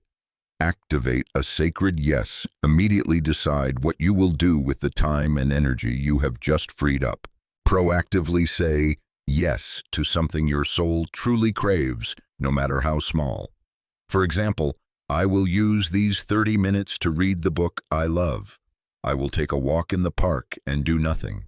I will use this time to put on a piece of music and truly listen to it. Feel the shift. After you have said no to something that depletes you and yes to something that nourishes you, pause for a moment. Feel the shift in your body and your energy. Feel the relief, the self-respect, and the joy that comes from living in alignment with your truth, even in one small choice. Start there. Each aligned yes and no is a brick you use to rebuild your life on a foundation of truth and worthiness. Chapter 13. A Soul Excavation. Michael was a talented man. He had the sharp eye of a businessman and the creativity of an artist. He had launched 3 startups, and all 3 times he achieved brilliant initial success. He signed major contracts, attracted investment capital, and received media attention. His conscious mind celebrated the victories, but then, strangely and repeatedly, everything would begin to fall apart. Just as his company was about to reach a new level, he would make a reckless business decision. He would miss a critical deadline. He would pick a fight with a key partner. It was as if an invisible part of him were secretly sabotaging his own success. He couldn't understand why he kept shooting himself in the foot time and time again. The universe doesn't respond to what you say you want. It responds to what you at the deepest level believe you deserve. Michael could affirm success, but the true blueprint in his subconscious said something else. You cannot keep what you secretly believe does not belong to you. After his 3rd failure, Michael was completely broken. His confusion was greater than his disappointment. He sought out a therapist who specialized in exploring the deep layers of the mind. His journey turned not outward toward new business strategies, but inward to an archaeological dig into his own soul. The therapist guided him back to his childhood memories. And then he found it, a long-buried memory. He saw himself as a young boy hiding behind a door and listening to his parents fighting. His father, also a small business owner, had just gone bankrupt. He heard his mother crying, saying, "Money only brings misery." He heard his father's helpless voice, Success is too dangerous a game. In that moment, an unconscious contract was signed in young Michael's tender soul.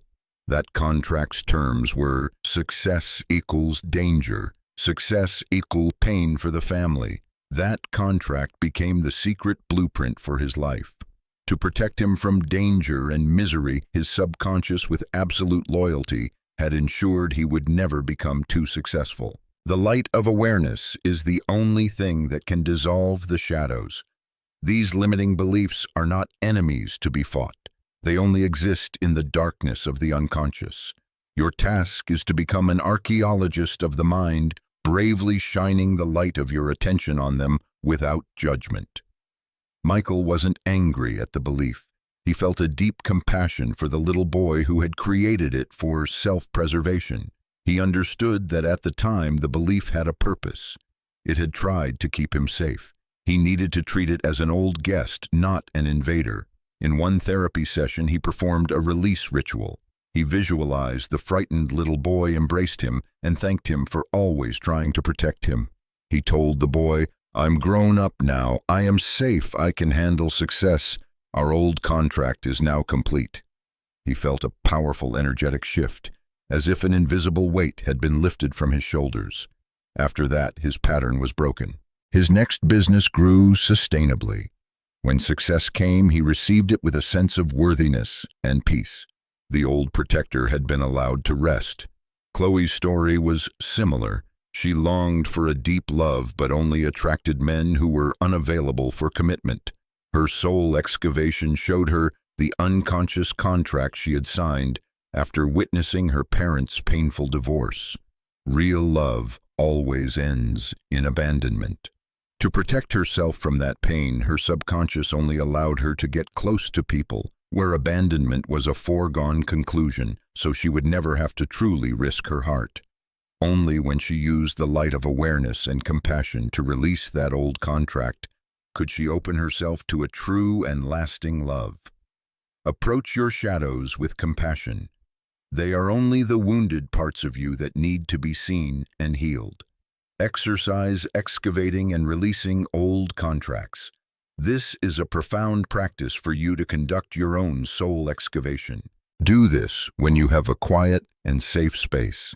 Create a safe space. Sit comfortably and close your eyes. Take several deep breaths. Tell yourself that you are entering this space with compassion and courage, not for judgment, but for understanding and healing.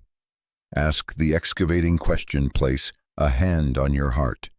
Ask gently with both your mind and heart. What deep unconscious belief is telling me I am not worthy of? Fill in your desire, e.g., sustainable prosperity, a wholehearted love, true peace. Observe without judgment. Be patient. Don't try to think up the answer. Just hold the question and observe. The answer can come in many forms. A sentence that pops into your head. People like me don't get to have that. An image or a memory from the past. A sensation in your body, a knot in your stomach, a heaviness in your chest. When it appears, don't analyze or push it away. Simply use the light of your awareness to see it. Welcome it. Dialogue with compassion. Once the belief has revealed itself, speak to it as if it were a frightened child who was once trying to protect you. Ask it, "What were you trying to protect me from? Thank you for doing that job for so long."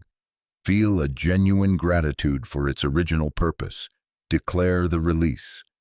When you feel a sense of understanding and compassion, place your hand on your heart and state firmly, either out loud or silently in your mind, "This old contract is now complete.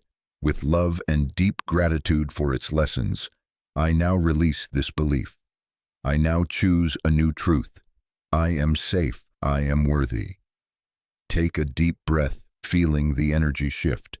This is the process of dismantling the old blueprint so that a new, powerful, and free reality can be built.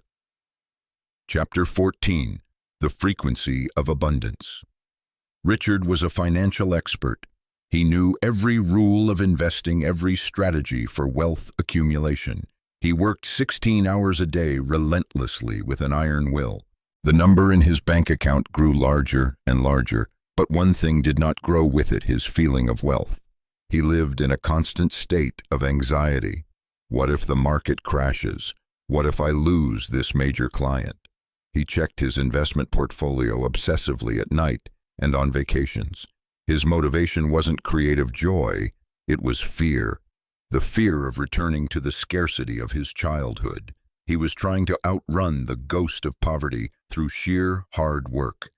And the universe responded precisely to that frequency. He made money, but it always came with extreme stress. He had assets, but no time or peace to enjoy them. He attracted clients who were just as anxious as he was. He had the numbers of wealth, but he was broadcasting the frequency of lack. He didn't understand that the universe responds to who you are, not what you do. Richard's awakening came from a warning from his body. A mild, stress-induced heart attack forced him to put everything on hold. He went to a quiet coastal town, a place with no stock market to track, no meetings to attend. For the first time in years, he did things just for the pure joy of them. He sat for hours watching the sunset. He walked barefoot on the sand, feeling the support of the earth. He savored a simple meal at a local diner without once glancing at his phone. And in those simple moments, a profound truth emerged. He felt wealthier than he ever had while looking at his multi-million-dollar financial statements. He realized that wealth is not a number. It is a state of being, a vibrational frequency. It is the feeling of having enough time to watch a sunset. It is the luxury of walking barefoot on the sand. It is the sufficiency of a delicious meal. Your task is to feel wealthy before the wealth arrives. The true path to abundance is not through hard labor born from fear, but through mastering the skill of feeling and living in a state of fullness right now. When Richard returned, he was a different man. He cut back his hours. He made time for what brought him joy, which he now understood was the very magnet for abundance. He shifted his focus from accumulating numbers to cultivating his frequency. Paradoxically, his business grew even more. His newfound calm attracted better clients. Opportunities came to him gently. He had learned that joy is a magnet and fear is a repellent. The story of Maria, an artist, is another testament. She lived in a small, simple house and didn't have much money. Viewed from the outside, she was not wealthy, but viewed from the inside, she was the richest person in the world. She found wealth everywhere, in the brilliant beauty of the flowers in her garden, in the generosity of a neighbor who gave her some vegetables, in the richness of the colors on her palette, in having enough time to create without pressure. Her core frequency was gratitude and joy. She would readily give her most beautiful paintings to friends because her joy came from the act of creating and giving, not from accumulating. And because she was constantly broadcasting a frequency of fullness, the universe continuously responded. A tourist happened to see her work and placed a large order. A gallery owner visited her town and invited her to host a solo exhibition. Money and opportunity came to her not because she chased them, but because she was the frequency with which they were compatible. True abundance originates from an inner state. When you have become abundance in your consciousness, the universe has no choice but to reflect that back to you in corresponding material circumstances. Exercise saturating yourself in the feeling of fullness. This exercise is not about pretending. It is a conscious practice to retune your frequency. Do it each morning to set the state for your entire day. Find the wealth around you. Begin by looking around and choosing something simple. It could be a glass of water on your table. Truly feel the wealth within it, the wealth of clean water, of life itself, of having a glass to hold it, of having hands to lift it. Do this with your breath, with the sunlight, with anything at all. Enter the stillness. Sit down comfortably. Close your eyes and take a few deep breaths to relax your body. Evoke the feeling. Do not try to think about money or big houses. Instead, recall a memory or a sensation of absolute fullness, safety, and support. It could be the feeling of being embraced by a loved one, the peace of being in nature, or the joy of a deep belly laugh. Choose a feeling that makes you feel whole. Saturate every cell. Once you have captured that feeling, visualize it as a golden stream of light or a warm liquid. As you inhale, imagine drawing that feeling into the center of your chest. As you exhale, imagine it radiating throughout your entire body, to every cell, every muscle fiber, all the way to your fingertips and toes. Allow your entire physical body to be bathed in the frequency of fullness. Become that state. Sit in this saturated state for a few minutes. Feel the warmth, the peace, and the gratitude. You are not wishing for wealth. You are practicing being wealth. When you open your eyes, try to carry that feeling with you throughout your day. You have just tuned your instrument to the frequency of abundance. Chapter 15. The perfect time is now. For 10 years, William lived with a masterpiece. The problem was the masterpiece only existed in his head. He was an aspiring writer with an idea for a great novel. He believed in it, he could feel it, and he spent all of his free time preparing. He told himself and everyone else that he needed to be ready. He read hundreds of books on writing techniques. He attended countless workshops. He created detailed outlines for every chapter, then rewrote them again and again. He would tell himself, I'll start writing when I have more time. I'll start when the kids are older. I'll start after I take one more course to truly master the craft. William's endless preparation was in reality fear in a clever disguise. It was the fear that he wasn't good enough. The fear that once the book was written, it could never compare to the grandeur of the idea in his head. The fear of facing the possibility of failure. So he took safe refuge in the land of preparation, a land with no end. Time is not a river flowing toward a distant future. It is the vast expanse of now. The law of source knows no tomorrow or perfect time. It only operates and responds in the eternal present moment. William's waiting was a denial of the power of the present moment. The breakthrough came from a conversation with an older author he admired. William enthusiastically presented his meticulous plans and his elaborate preparation process. The author listened patiently, then smiled and said one sentence that shattered William's world. My friend, the universe doesn't reward plans. It rewards pages. Whether they are good or bad, it only responds to action. Those words struck like lightning. William realized he had been living in an illusion. He had been waiting for a train that would never arrive at a station that didn't exist. Power doesn't lie in perfect preparation in the future. It lies in imperfect action right now. The universe responds to action, not to waiting. All the resources, opportunities, and people you need are already available, waiting just behind the curtain. They only appear when you decide to act in the present, right where you stand with what you have. That evening, William didn't open his planning documents. He opened a blank page. Ignoring the fear, he wrote the first sentence, then the first paragraph. It was messy, it was imperfect, but it was real. And that act broke a dam. 10 years of pent-up energy began to flow. Ideas poured out. Characters began to find their own voices, and the universe began to respond. He happened to hear about a local writers group. He saw a notice for a writing contest with an approaching deadline, a perfect motivator. Those friends and those opportunities had always been there, but they only became visible when he began to move. You don't wait for ideal conditions, you create them. Like a flower, you don't need perfect soil to bloom. You bloom right where you are planted. And the very act of blooming, releasing your fragrance and showing your colors, is what attracts the bees, the rain, and the sun. Your action will create the ideal conditions around you. So it was with Emily, though more simply. She wanted to live a healthier lifestyle, but was always waiting for the perfect Monday to start. She researched diets, exercises, and bought workout clothes. Her focus was always on the future. Until one Tuesday afternoon, feeling tired, a question flashed in her mind: why not now? In that moment, she realized the absurdity of her waiting. She didn't need a special day. She just needed to make a decision. She put on her shoes and walked for 15 minutes, a small, imperfect action in the present moment. That act broke the curse of waiting. The next day, she walked for 20 minutes. She chose a salad for lunch, not because she was on a diet, but because it felt good right then.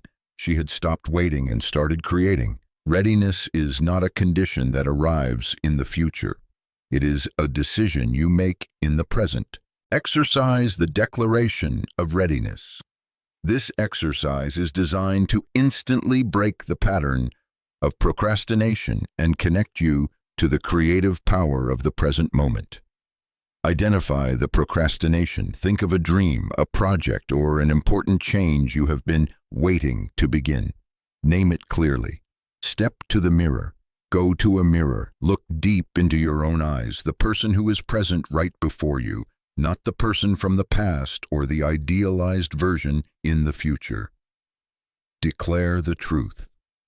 Take a deep breath to gather all your energy and conviction. Look directly into your eyes in the mirror and say out loud clearly with all the belief you can muster, "The perfect time is now. It is already mine. I am ready." Feel the weight and truth in those words. Take the smallest action immediately after your declaration within the next 5 minutes. Take the smallest, simplest action possible to set that process in motion. If it's writing a book, write the first sentence. If it's starting a business, register a domain name or write its mission statement. If it's having a difficult conversation, compose the first text message to set up a meeting.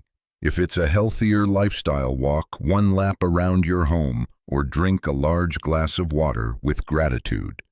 The goal of this action is not to complete the project, but to send an unmistakable signal to the universe and your own subconscious. The waiting is over. I am acting now. You are the one who decides when the perfect time begins, and that time always is right now. Chapter 16. The Dance of Guidance. Cassandra was a master of plans. As a professional event organizer, her life was run by to-do lists, detailed schedules, and carefully calculated strategies. She believed that success came from control and relentless effort. Currently, she was planning a large charity gala. Her mind was operating at full capacity. She had spreadsheets for everything from the guest list to the menu, from the floral arrangements to the band's schedule. She worked around the clock, fueled by coffee and a heavy sense of responsibility. Logically, she was doing everything perfectly, but she felt an invisible resistance. Everything felt like a struggle. A key supplier suddenly pulled out. The chosen venue unexpectedly ran into permit issues. The harder she tried to push, the more stagnant things seemed to become, like wading through a swamp. This was action born from fear, fear of failure, fear of imperfection. Her body began to speak up. Her shoulders were tense and her head throbbed. The ancient wisdom of her cells was trying to send her a message, but her noisy mind drowned it all out. Right action comes not from striving, but from stillness. The law of source does not flow through tension. It flows through a relaxed body. One afternoon, a severe migraine forced Cassandra to do something she rarely did stop. She canceled her meetings, turned off her phone, and lay down in a dark room. With no more lists to check and no one to call, she was forced to confront the stillness. In that silence, she stopped thinking about the gala. She began to feel. She felt the tension in her shoulders, the throbbing behind her temples, and then she asked herself a simple question. Right now, what would feel good? The answer didn't come from her logical mind. It wasn't, "You must find another supplier immediately." The answer came as a gentle impulse, a whisper from her body, "Go for a walk in the park." It seemed absurd and irresponsible, but she was too tired to fight anymore. She decided to listen. She went to a nearby botanical garden and walked aimlessly. She didn't map out a route. She just let her feet lead the way. She looked at the flowers, breathed in the fresh air. Her shoulders gradually relaxed. Her headache subsided. For the first time in weeks, she felt she was allowing instead of doing. While she was standing before a rose garden, she happened to overhear the conversation of two women next to her. They were talking about a beautiful new event venue that had just opened a renovated historic conservatory. It was elegant, unique, and perfect for her gala. The solution didn't come from spreadsheets and stressful phone calls. It came when she relaxed, listened to her body's wisdom, the urge to walk in the garden, and allowed herself to be guided. Truly powerful action feels as if you are being gently pulled by an invisible thread. Your body knows the way before your mind does. Within your cells lies a wisdom that transcends logic. Think of Jonathan, an artist facing a creative block. He tried to force inspiration to come. He sat for hours before a blank canvas, telling himself he had to paint. The harder he tried, the emptier he felt. His body grew tense with frustration. Finally, he gave up doing. He sat down on his studio floor, closed his eyes, and asked his body, "What do you want to do?" The first impulse wasn't to pick up a paintbrush. It was to stretch his arms high above his head. He followed it. Then came an urge to sway gently from side to side. He followed that too. He began a slow, completely improvised dance, simply obeying the subtle nudges from his body. After a few minutes of movement, he felt a current of energy unblock. The tension dissolved, and then a new, gentler impulse arose to pick up a piece of charcoal. He followed. Without thinking, his hand began to move across the canvas. An image began to emerge easily and naturally. He had learned that creative action doesn't come from the force of the mind. It arises from a relaxed body, a body that is listening and participating in the sacred dance of creation. Exercise listening to the inner dance. This exercise helps you practice listening to your body's guidance instead of only obeying the commands of your mind. Create a still space. Find a place where you can stand or sit comfortably without being disturbed for a few minutes.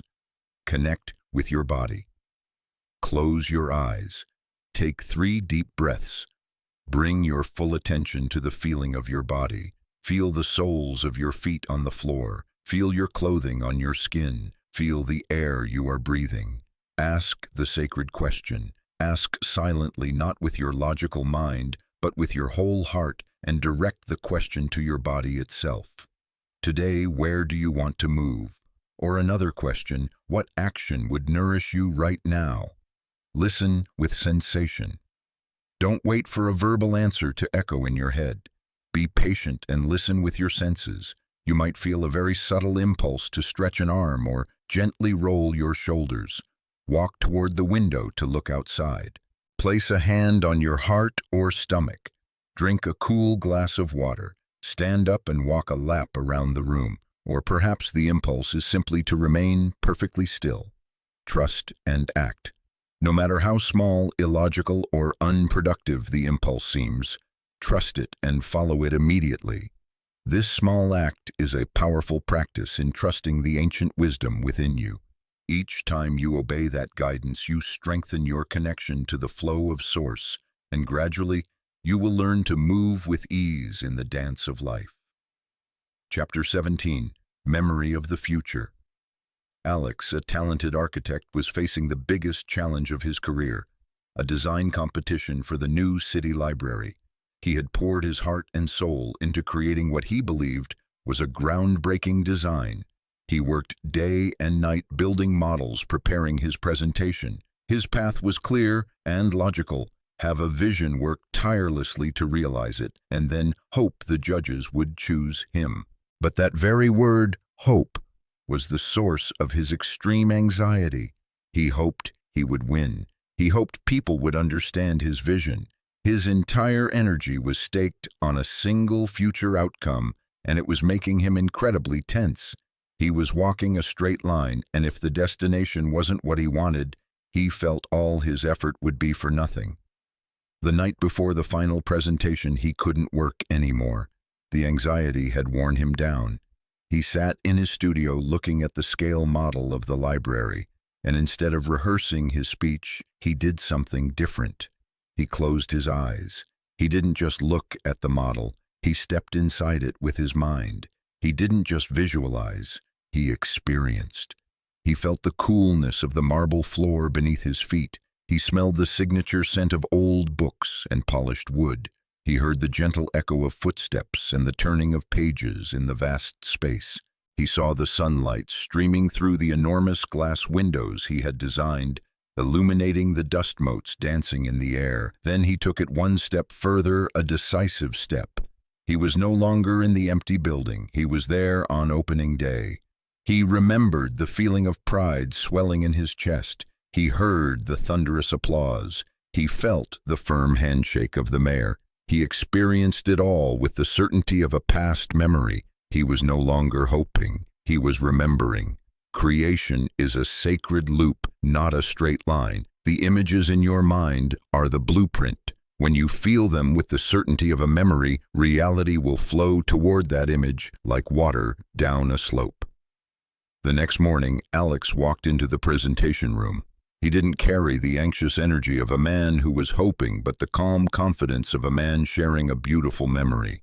He wasn't just describing a design, he was recounting an experience. The judges didn't just see architectural lines, they felt the soul of the building through his conviction. He won. And that physical manifestation, winning the competition, reinforced his belief in his own creative power. This stronger belief in turn allowed him in future projects to dare to have even grander and bolder visions. An upward spiral of creation had been set in motion. Sophia's story is also about this loop. She suffered from chronic fatigue and was always hoping that someday she would be healthy again. But someday is a destination that never arrives because it's always in the future. She learned a new method. Every night before sleep, she didn't just visualize herself as healthy. She took out a journal and wrote a diary entry, but it was a diary for tomorrow written in the past tense. Today was a wonderful day. I woke up feeling refreshed and full of energy. I took a long walk in the forest, feeling the strength in my legs. It's so good to feel this vibrant and alive again. She wrote with full sensory detail. She wasn't hoping, she was remembering her future. By doing this, she brought the energy of the future into the present moment.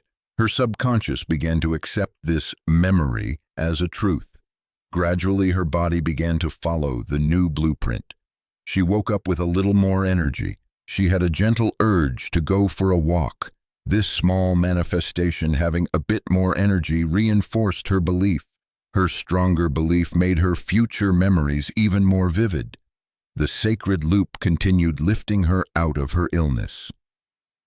Do not hope. Remember, when your mind cannot distinguish between a vivid imagination and a past reality, the outer world has no choice but to comply. Exercise scripting from a future memory. This is a powerful practice to command reality, to follow your blueprint by turning the future into a memory.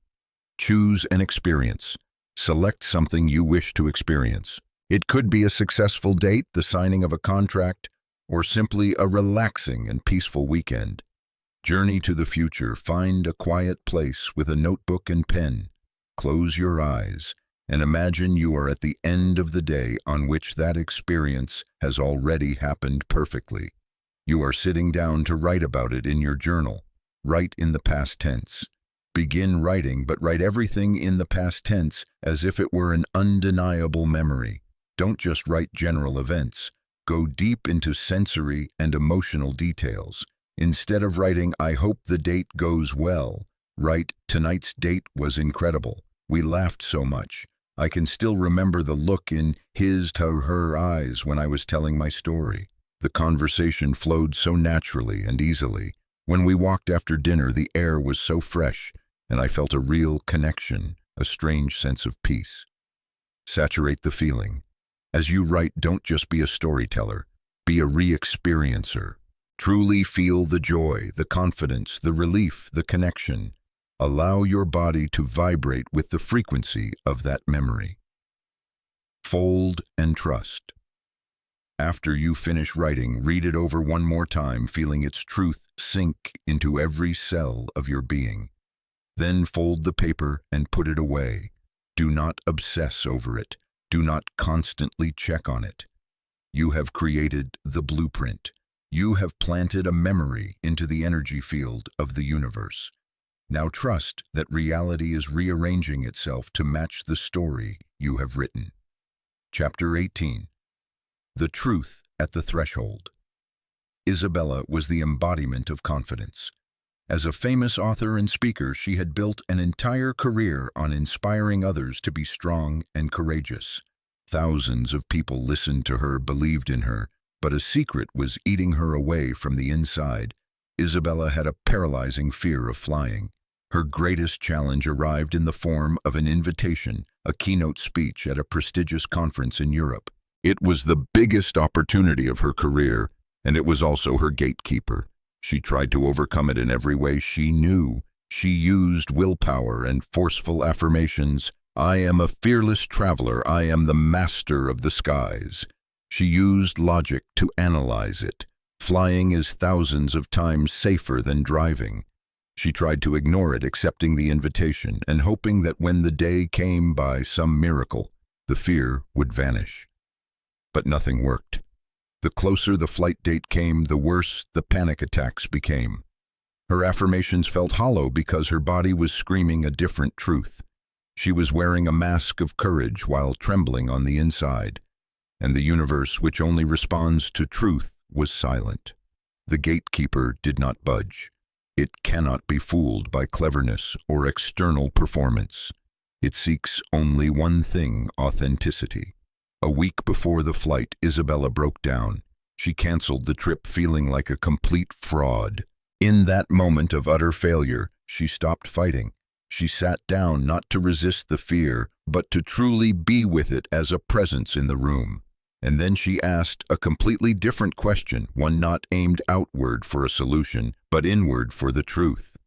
She looked at her fear and asked with sincerity, "What truth is this gatekeeper waiting to hear from me?" She listened with her whole heart, and the answer arose not from her powerful mind, but from her deepest, most vulnerable place. It was a naked confession. The truth is, I am not always strong. The truth is that I am terrified. I am afraid of losing control. I am afraid that the superwoman image I have built is just a fragile shell, and if it shatters, there will be nothing left. That was the moment of surrender. The key to passing through was not strength, but the courage to surrender to her own truth. The moment she acknowledged her weakness and her fear, without judgment, the gatekeeper's grip began to dissolve. Its purpose was not to stop her from flying. Its purpose was to stop her from continuing to live a lie. It was demanding authenticity. The following week, Isabella wrote a blog post, not about 5 ways to be fearless, but about her own journey with fear. It was the most honest and vulnerable piece she had ever written, and the reader's response was astonishing. People connected with her authenticity on a much deeper level than they ever had with her powerful speeches. A few months later, another opportunity came. This time she accepted not with pretense, but with a sincere acknowledgement, I will go and I might feel afraid, and that's okay. And because she was no longer fighting herself, the fear became manageable. She got on that plane. She had passed through the gate not by becoming stronger, but by becoming more true. Think of David, a business owner, whose company was perpetually stuck at a certain revenue level. That invisible ceiling was his gatekeeper. He had tried to break through it with force, working more, creating more strategies, but it wouldn't budge. It was only when he asked, "What truth is this gatekeeper waiting to hear from me?" that he realized the answer. The truth is, I'm afraid of the complexity and responsibility that greater growth would bring. A part of me wants to keep things small and safe. The moment he acknowledged that truth, the struggle ended. He had surrendered. From there, he could make an authentic choice, either face his fear of responsibility or restructure his company to succeed in a different, smaller, and more joyful way. Either way, the gate was now open. Your greatest challenge is a gatekeeper. It is not a random obstacle. It is a perfectly designed test just for you. Exercise a dialogue at the threshold. This exercise helps you face your own gatekeeper, not to fight but to listen and pass through. Identify the gatekeeper name, the biggest, most recurring challenge in your life right now. It could be a financial block, a health issue, a relationship pattern, or a persistent fear. Stop fighting, find a quiet space. Visualize that challenge standing before you, not as a wall, but as an imposing, silent gatekeeper standing before a large gate. Proactively release all mental efforts to fight, analyze, or find a way around it. Simply be present with the gatekeeper. Ask the honest question. Look at that gatekeeper in your mind and ask with sincerity, with true humility, what truth are you waiting to hear from me? Listen with your whole heart. Be silent and listen. Do not look for a clever answer or a plan of action. Listen for a simple, raw, and possibly uncomfortable truth. The answer might be, the truth is, I'm exhausted and I don't want to do this anymore.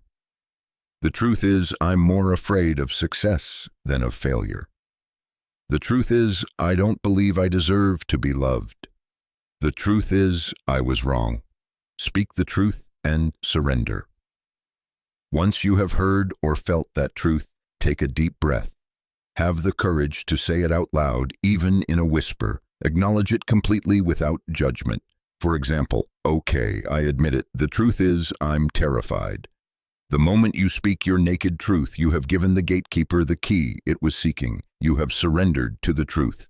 Feel the energy shift. The gate can now open for you to pass through. Chapter 19. The gate is always open. Jonathan had found his key, or so he thought. After learning the method of remembering the future, his creative life had transformed. He practiced it diligently. He scripted successful presentations, and they became successful. He remembered signing important contracts, and those contracts arrived. For a time, he felt like a magician who had grasped the secret of the universe. But then gradually the magic began to fade. He still wrote his scripts even with more detail and vividness than before, but the results were no longer as consistent. Sometimes it worked, sometimes it didn't. The former ease was replaced by a sense of effort. Certainty was replaced by anxiety. Am I doing something wrong? Maybe my memory isn't strong enough. Jonathan had fallen into a subtle trap that many on this path encounter. He had turned a gateway into a destination. He had clung to a technique, a surface-level principle, thinking it was the entire truth. Every truth you learn is merely a gateway, not the final room. Every principle, like a crystal, reveals new facets when turned in the light of a deeper awareness. Jonathan's journey had to shift from accumulating techniques to unveiling perception. He had an aha moment when he discovered that method, but he had stopped at the threshold, delighted with what he could see through the crack in the door, forgetting that his task was to bravely step through and explore the chamber of wisdom beyond. One frustrating evening, he decided not to write another script. He just sat in stillness and contemplated the teaching itself. He asked, what is the deeper truth behind remembering the future? What veil is still obscuring my vision? And in that stillness, a new, deeper truth, one that completely inverted the surface truth he once knew, began to emerge. The surface truth was, use this technique to attract what you want. The deeper truth was, this technique is a training tool to realize that everything is already here in its wholeness, and you don't need to attract anything at all. The purpose of remembering the future was not to pull something in from the outside. Its purpose was to generate an inner state of fullness and completeness in the present. Once you become that state, the outer manifestations simply appear as a natural consequence, not because you pulled them in. The shift from wanting to get to realizing you already have is a quantum leap in consciousness. From then on, Jonathan changed his practice. He no longer wrote scripts to get a contract. Instead, he used stillness to feel the state of abundance, creativity, and success that was already within him. He no longer focused on the outcome, but on his state of being. And paradoxically, when he released his grip on the technique, results even more wonderful than he could have imagined began to flow into his life with ease. He had stepped through the gateway.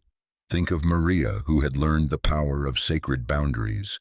At first, saying no had liberated her, but gradually she clung to it as a rule. She said no, mechanically, sometimes from a place of defensiveness rather than inner truth. She had stopped at the gateway of saying no. It was only when she dared to ask, "What is the deeper truth of setting boundaries?" that she realized the purpose of a no is to create a sacred space for a more authentic yes, for a deeper connection. From then on, her boundaries became flexible, guided by wisdom, not by rules. Your journey is no longer about learning more new things. It is about digging deeper into what you think you already know. True power comes from removing what is untrue, not from adding what you think is true. Exercise seeing with new eyes. This exercise is an invitation for you to become an archaeologist of your own wisdom, discovering the deeper layers of meaning in what you have learned. Choose a teaching, flip back to any chapter in this book, or think of a spiritual principle that once made a strong impression on you. For example, doubt is a gatekeeper. The universe responds to vibration, or your body knows the way. Enter the stillness. Find a quiet space. Hold that teaching gently in your mind. Proactively release all the definitions and understandings you think you have about it. Look at it as if you are seeing it for the very first time. Ask the deepening questions. With an open heart and a humble mind, ask yourself the following. What is the deeper, more subtle truth behind the surface of this teaching? What is the next room this teaching is inviting me into? What insight is waiting for me on the other side? What veil of my own understanding is still preventing me from seeing the full beauty of this truth? Listen for the revelation. Don't try to think up an answer. Just sit with the questions. Allow them to permeate you. The answer may not come immediately. It might come as a feeling, a sudden realization the next day, or a subtle shift in how you perceive the world. Acknowledge the evolution. Whatever new insight appears, no matter how small, acknowledge it with gratitude. Understand that the spiritual journey is not about building a tower of knowledge ever higher, but about digging a well ever deeper. The most powerful revelations come from peaceful contemplation, not from the excitement of initial knowledge. You are standing before countless gateways, and the good news is they are never locked. Part 3. The Stillness of Mastery. Chapter 20. The words spoken. Once Clara did everything by the book. To heal her chronic feeling of loneliness, she had turned her apartment into a temple of affirmations. On her mirror, on the refrigerator, on her computer screen, sticky notes everywhere declared, "I am loved. I attract wholehearted relationships." Every day she repeated those sentences hundreds of times. But there was a bitter truth. The more she repeated them, the more deeply she felt their absence. The constant repetition had become a reminder of her loneliness. Her words were a thin coat of paint trying to cover a deep-seated belief that she was unworthy. Her desire to have love, her belief feeling lonely, and her words affirming she was loved were in a civil war. The law of source doesn't respond to repetition or desperate pleas. It responds to resonance. An empty word, even if repeated 1,000 times, will be carried away by the wind. Exhausted by her own efforts, one evening Clara stopped. She didn't read, write, or speak another affirmation. She just sat down and allowed herself to fully feel the loneliness she had been trying to escape. She did the deep work she had learned. She faced the gatekeeper of her loneliness. She excavated old contracts of unworthiness. She sat in the sanctuary of her silence. After several days immersed in contemplation and inner healing, she arrived at a new state, a peace an acceptance. She was no longer fighting the feeling of loneliness, and from that very place of stillness and alignment, a new truth arose. She stood up and walked to the mirror. She looked deep into her own eyes. This time, she didn't repeat a hollow mantra. She took a deep breath, feeling her entire being, the pure desire for connection, the new belief in her own wholeness and the life force in every cell converge into one. And then she spoke a single phrase, not with her voice, but with her entire soul. "It is time." That phrase was not a hope. It was a declared truth. It had weight. She felt a click in her energy field, as if a great cosmic gear had just shifted into place. She only needed to say it once. Afterward, she did not repeat it. Her requesting phase was over. She took down all the sticky notes. Her work now was not to repeat, but to live from that point of wholeness. She joined an art class, not to find someone, but because her soul yearned to create. She walked in the park not to be seen, but to enjoy the sunshine. And in that very state of authentic and full living, she met someone. A relationship bloomed naturally, easily, as if it were the most obvious thing in the world. The single declaration born from alignment was the only directive the universe needed. Alignment is when your desire, your belief, and your word become one. Think of Leo, the composer. He was trying to write a piece of music to win a scholarship. His mind screamed, "I have to write a masterpiece, I have to win." But the music he created had technique with no soul. He decided to stop. He spent a week doing nothing. He just was. He played the piano for the joy of it. He walked in the forest. He brought himself back into alignment. Then he sat at the piano, no longer thinking of the scholarship. His only desire now was to express the beauty he felt. His belief was placed entirely in that beauty. Before his fingers touched the keys, he whispered a single phrase into the space, "Let the beauty flow."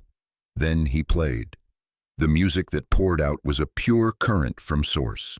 He recorded it just that one time. He sent in that one recording. He had no need to fix it or redo it. The one-time declaration had created a perfect one-take creation, and he was awarded the scholarship. Declare it as a truth, don't wish for it as a hope. It is the volume of your inner truth, not the volume of your voice, that the universe hears. Exercise. The practice of the word spoken once. This is the highest ritual and ultimate creative act, and it requires inner preparation. Do not do it hastily. Preparation is alignment. Take time, perhaps a few hours or a few days, to truly do the inner work. Be still. Face your gatekeepers. Excavate and release old contracts of unworthiness. Practice feeling the state you desire. Do not proceed to the next step until you feel a sense of clarity, peace, and alignment from within. Find the declaration. In that state of stillness and alignment, allow your declaration to find you. It is not something you try to think up. It will arise on its own, short, powerful, and feeling like an absolute truth. It is not "I want," but often it is, or "I am," or "the door is open." The ritual of speaking once. Find a time and place that feels sacred to you. Stand or sit with dignity. Take a deep breath, feeling your entire being, desire, belief, and life force converge into a single point of light in the center of your chest. Release the directive. As you exhale, speak your declaration out loud. Speak it once. Say it clearly, calmly, but with absolute conviction. Feel the word emanate not just from your throat, but from the very center of your existence, like an energy ripple sent out to reshape the fabric of reality around you. Live in the knowing your work is done. The requesting phase is over. Never repeat the declaration for the same purpose. Do not doubt. Do not look for signs. Let it go completely and live as if it is already true. Walk with the quiet confidence that the wheels of creation have begun to turn according to your command. Your task is not to keep asking, but to prepare to receive Chapter 21, The Invisible Crown.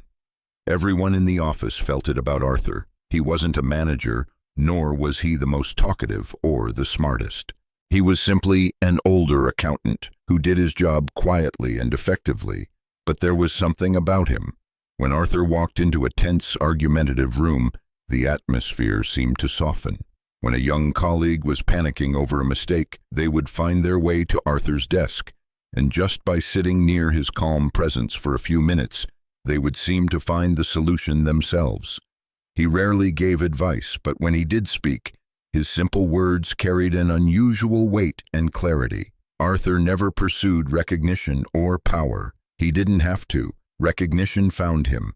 Important projects were given to him naturally. The leadership team listened to his opinions with a special respect. He didn't try to be influential. His very presence was influential. When you align with Source, you wear an invisible crown. This is not a crown of worldly power made of gold and jewels. It is an aura of light and truth, woven from inner peace, clarity, and complete alignment.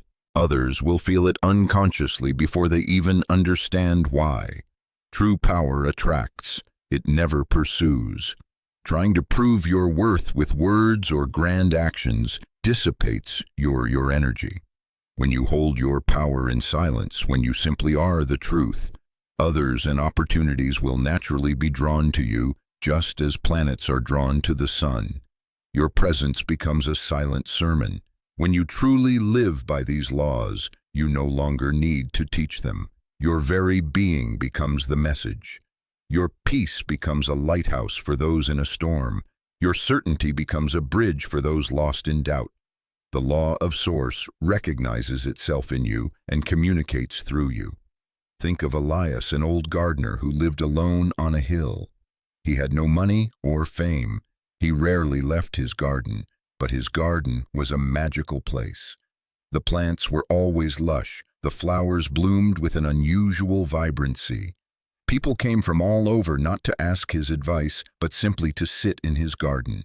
They said that when they were there, their anxieties melted away, and they felt a deep peace. The garden was a physical reflection of Elias's inner state. He didn't do anything more to the garden than others did, but he was harmony. He lived in accordance with the cycles of nature of life and death, with absolute acceptance and trust. His presence, his alignment with Source, had turned the land around him into a sanctuary. This is radiance, not arrogance.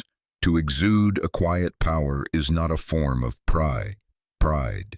It is the natural luminescence of a soul that has recognized and lives in accordance with universal truths, just as a star cannot help but shine. Your final work on this journey is not to learn another technique. It is to practice embodying all that you have learned. Exercise walking as one who knows. This is not an exercise to achieve anything, but a practice of outwardly expressing the truth that is already within. Find your alignment. Before you begin, take a moment to be still. Breathe deeply. Feel the solidity of the earth beneath your feet and the vastness of the space above your head. Connect with the feeling of wholeness and peace inside you, no matter how subtle it may be. Wear the crown. Visualize not with the imagination of the ego, but with an acknowledgement of the soul, an aura of white or golden light, gently resting upon and surrounding the crown of your head. This is the symbol of your direct connection to Source. Feel the dignity, peace, and truth it represents. Move with this new posture. Now begin to walk. It can be in your room, your office, or on the street. Walk slowly with intention. Walk as one who knows, one who has nothing left to prove, nothing left to seek. Keep your shoulders relaxed but steady. Keep your chin parallel to the ground, neither looking up with arrogance nor down with self-consciousness. Feel each footstep land on the ground as a silent blessing. Look out at the world, not with eyes that are seeking judging or wanting, but with a calm acceptance. Observe the reflection. As you walk in this state, observe with subtlety. Don't look for grand results. Just notice. Do you notice people seem to make way for you more naturally? Do you feel the space around you become a little calmer? Does the noisy dialogue in your head quiet down? The goal of this exercise is not a performance of arrogance. It is a practice of embodiment. You are teaching your body and your nervous system how to carry the energy of an awakened soul. The more you practice, the more natural this state will become, and the invisible crown will become an inseparable part of who you are, shining silently for all to see. Chapter 22. The Silent Knowing. We have walked a long journey together. We have learned about vibration, about stillness, about unconscious contracts and sacred gatekeepers. We have practiced choosing, speaking once, and remembering the future. All of those things, all of those chapters and exercises were merely fingers pointing the way. They were not the destination. They were only paths leading you to a single place, one truth that encompasses all others. That truth is reality responds to who you are, not what you do. Effort, strategy, and action are merely shadows. Your essence, your frequency, and your state of being are the reality that the universe hears and bows to. Think of Samuel, a wise old master potter. His works were sought after everywhere, not just for their perfect beauty, but because they seemed to possess a soul, a peace that radiated from within. An ambitious young apprentice came to study under him. The boy worked relentlessly. He measured the clay, precisely learned the most complex techniques, and tried to create technically perfect pots. His pots were beautiful, but they were soulless. Meanwhile, he observed Samuel and was bewildered. The master didn't seem to do much at all. He spent most of his time sitting in stillness, drinking tea, walking in his garden, or simply placing his hands on a block of clay and closing his eyes. When he did sit at the potter's wheel, his movements were not an effort. They were a dance. His hands didn't mold the clay. They seemed to gently guide it so the clay could become the shape it wanted to be. One day, in frustration, the apprentice asked, "Master, what is your secret? What technique do you use?" Samuel smiled a smile that came from a deep stillness. He said, "There is no technique. For years I tried to make the clay into a beautiful pot. I failed. The ultimate secret is not effort but embodiment. I do not try to create a peaceful pot. I sit here and I become peace. I become harmony. I become simplicity. Then I touch the clay, and the clay has no choice but to become what I already am." The universe bows to those who stop chasing it. Frantic pursuit is the most powerful declaration that you do not have it. When you stop, the exhausting dance of proving, forcing, and seeking reality will gracefully rearrange itself around your silent knowing. Think of Evelyn, the woman who owned a small, quiet bookstore in a remote town. She didn't advertise, didn't use social media, had no business strategy. She simply loved books and created a space that she herself wanted to be in. She spent her days reading, arranging the books, with affection making tea and enjoying the quiet. She was the embodiment of a love for literature and peace, but her bookstore was never empty. Travelers said they felt pulled to it. Rare book collectors would stumble upon it by chance. A famous author seeking a hideaway discovered her shop and wrote about it, making it known throughout the world. When asked for her secret to success, Evelyn was genuinely perplexed. She said, "I have no secret. I just stopped trying to build a business. Instead, I decided to become a haven for people who love books. I don't pursue customers. I become the frequency of the place they are searching for." Your work is not to do in order to get, but to be in order to manifest. This is not passive waiting. This is the active alignment with the truth that you already are and already have right in this moment. The final practice, abiding in the knowing. This is not an exercise you do. It is a state in which you abide. This is the destination of all the previous exercises. Choose your domain. Think of an area of your life where you desire harmony and manifestation, career, health, relationships, creativity. Release all effort with a conscious decision. Declare to yourself that the work of doing is finished. Let go of affirming, visualizing, scripting, or any other technique. trust that you have done enough. Abide in the knowing. This is the only step, and it is everything. Instead of trying, you simply know. Hold a silent knowing as natural as breathing, that your desired outcome is already a truth on its way to manifestation. Instead of affirming health, you simply know that your body has an innate healing wisdom and it is working perfectly. You carry that knowing in your very cells. Instead of trying to find a partner, you simply know that you are wholeness, and that wholeness is an irresistible magnet. Instead of struggling for an idea, you simply know that you are a channel for the infinite creativity of the universe. Live from that state, carry this knowing with you.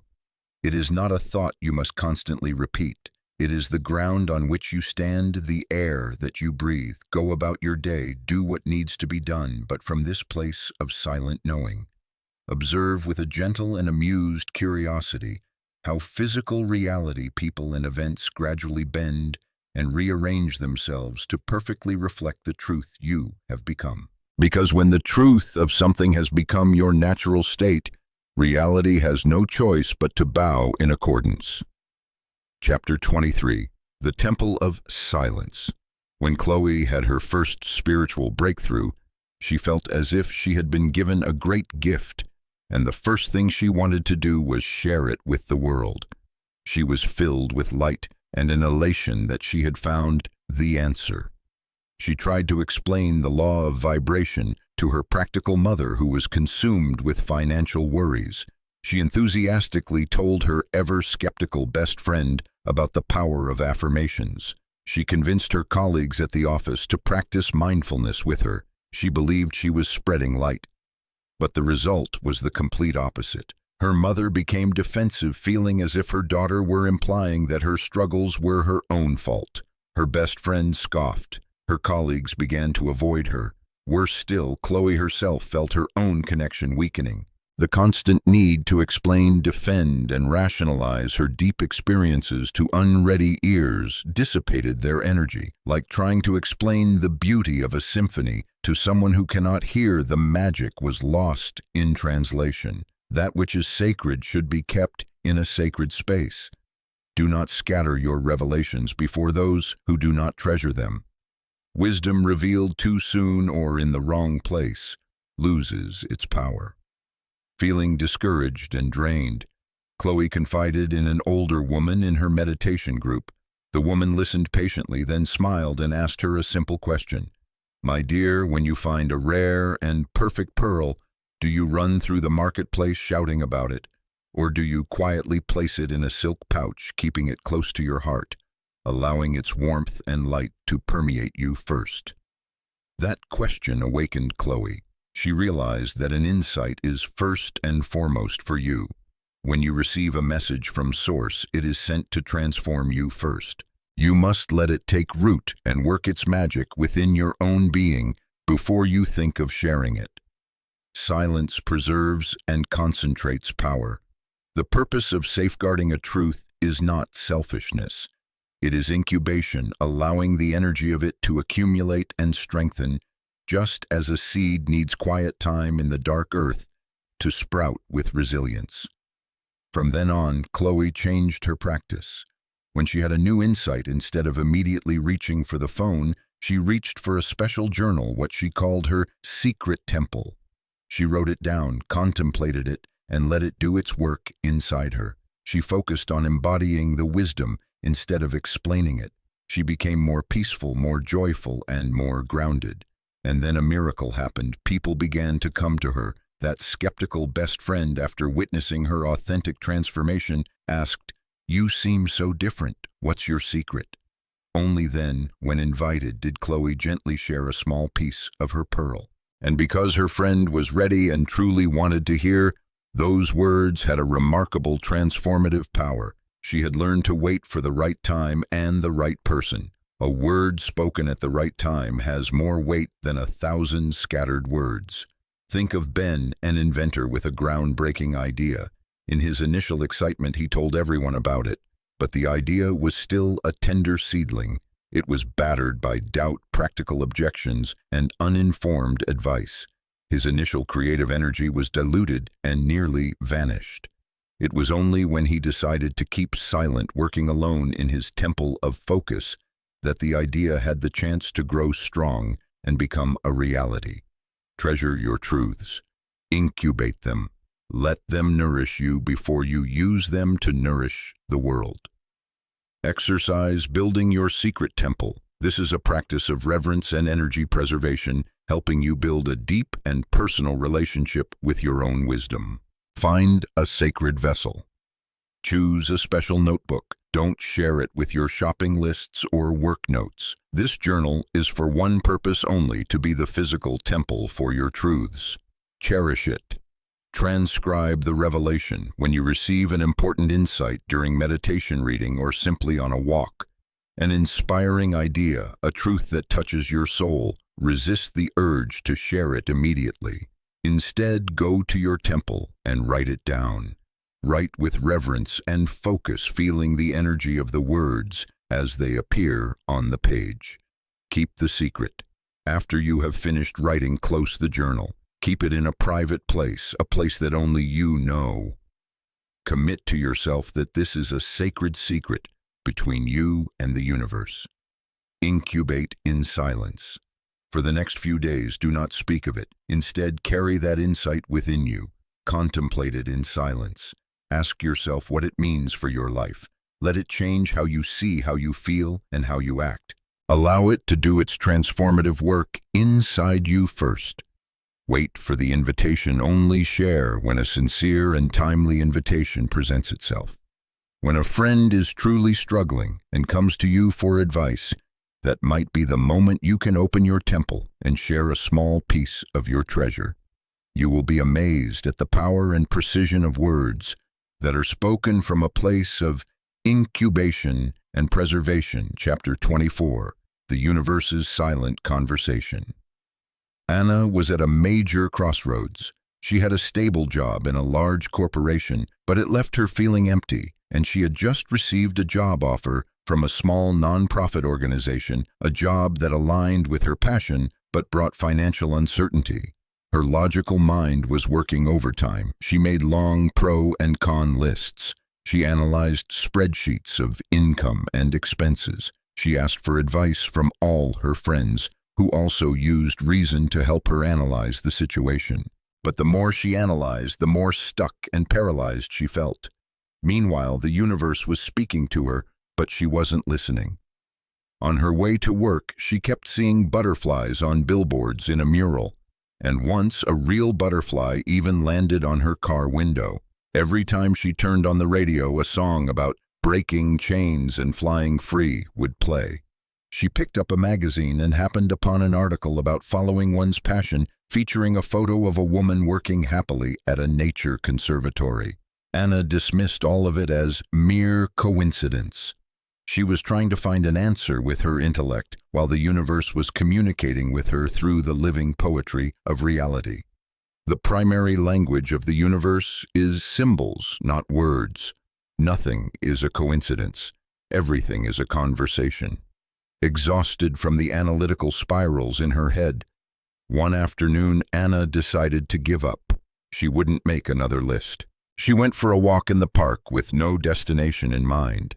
As she sat on a bench feeling completely lost, she thought in desperation, "I wish I had a sign." At that very moment, on the grass nearby, a child was trying to fly a kite. After several failed attempts, a sudden gust of wind picked up and the kite soared into the blue sky. It was in the shape of a giant, vibrant butterfly. The child let out a peal of laughter, a sound of pure joy and freedom. Something inside Anna broke open. The butterfly, the soaring flight, the joy of freedom. All the previous messages suddenly connected into a single answer, not in her head, but in her heart. It wasn't logical proof, but it was an undeniable knowing. To understand this language, surrender instead of analyze. You cannot decode a sign with your intellect. Allow its meaning to resonate and reveal itself within you. Anna didn't figure out the answer. She surrendered and allowed herself to receive it. The next day, she accepted the job at the nonprofit, with a strange sense of peace. When you align yourself with the flow, everything around you becomes a source of guidance. A tree, a gust of wind, a dream, a persistent thought. All of it can contain the message you need. Think of James, a writer who was stuck on a plot point in his novel. He had tried to use logic to get unstuck without success. Finally, he decided to try a different method. He asked with sincerity, "What needs to happen next in this story?" Then he completely let it go and went out for coffee. While waiting, he idly watched a spider diligently weaving its web in a corner of the window. He was mesmerized by its patience, the complexity of the web, and the calm way the spider repaired a broken thread. And the answer for his novel arrived. The spider, the web, the patience. The solution for his character wasn't a direct confrontation, but an intricate plan, a web of carefully calculated actions. The world became his oracle the moment he stopped trying and started observing. The universe has never stopped speaking. We have simply forgotten how to listen. Your work is to relearn that language. Exercise asking and listening with the whole world. This is a practice to reopen your channel of communication with the universe and begin to recognize the messages being sent to you every day. Send out the request. Find a quiet moment. Breathe deeply. With a sincere and open heart, ask a question or request guidance about an issue you are facing. Say it out loud or silently in your mind. For example, "Please show me my next step clearly," or "Please give me a sign to know I'm on the right path." Release completely. This is the most important and often the most difficult step. After asking, let it go completely. Do not expect the answer to come in a certain way at a certain time or from a certain place. Trying to hunt for a sign will create tension and block the flow. Trust that the message has been received and the answer is on its way to you. Observe with curiosity, go about your day, but with a slightly heightened sense of awareness. Be like a child on a treasure hunt, curious about everything around you. Pay attention to numbers you see repeating on clocks or license plates, e.g. 11, 11, 4, 4, 4, 4. Animals that unexpectedly appear on your path. A hawk, a butterfly, a dragonfly. A sentence you overhear from strangers on the bus. A song that comes on the radio with lyrics that seem written just for you. An image or a symbol that repeatedly captures your attention. Decode with the heart. When something catches your attention, don't try to analyze it with logic right away. What does this butterfly mean? Instead, pause for a moment and ask, how does this make me feel? The true meaning of a sign will reveal itself in a moment of quiet insight, not through noisy analysis. Be patient with yourself. You are relearning a language you once knew as a child, and soon enough you will realize you are living in a constant, loving, and magical conversation with the universe. Chapter 25. The Lighthouse of Authenticity. Julian was a pianist of perfect technique. His fingers flew across the keys with astonishing precision and speed. The audiences at his concerts always applauded his masterful skill. He was critically acclaimed. But every time he took a bow and walked backstage, he felt a strange emptiness. He knew he had performed brilliantly, but he didn't feel he had truly touched their souls. He had spent his whole life mastering his craft, proving himself to be a great pianist. He had been trying to shine. But that effort, while creating perfect sound, lacked something intangible, a soul. One day he went to visit his frail, old grandfather. His grandfather was not a connoisseur of music. He just looked into Julian's eyes and said simply, "Don't play for me. Play a song that you loved when you were a child. Play it for yourself." Something in that simple request touched Julian. He sat at the old piano, and for the first time in years, he wasn't thinking of the audience, the critics, or perfection. He remembered a simple folk melody his grandmother used to sing, and he began to play. Not with the dazzling technique of a concert artist, but with the raw emotions of a grandson remembering his grandmother.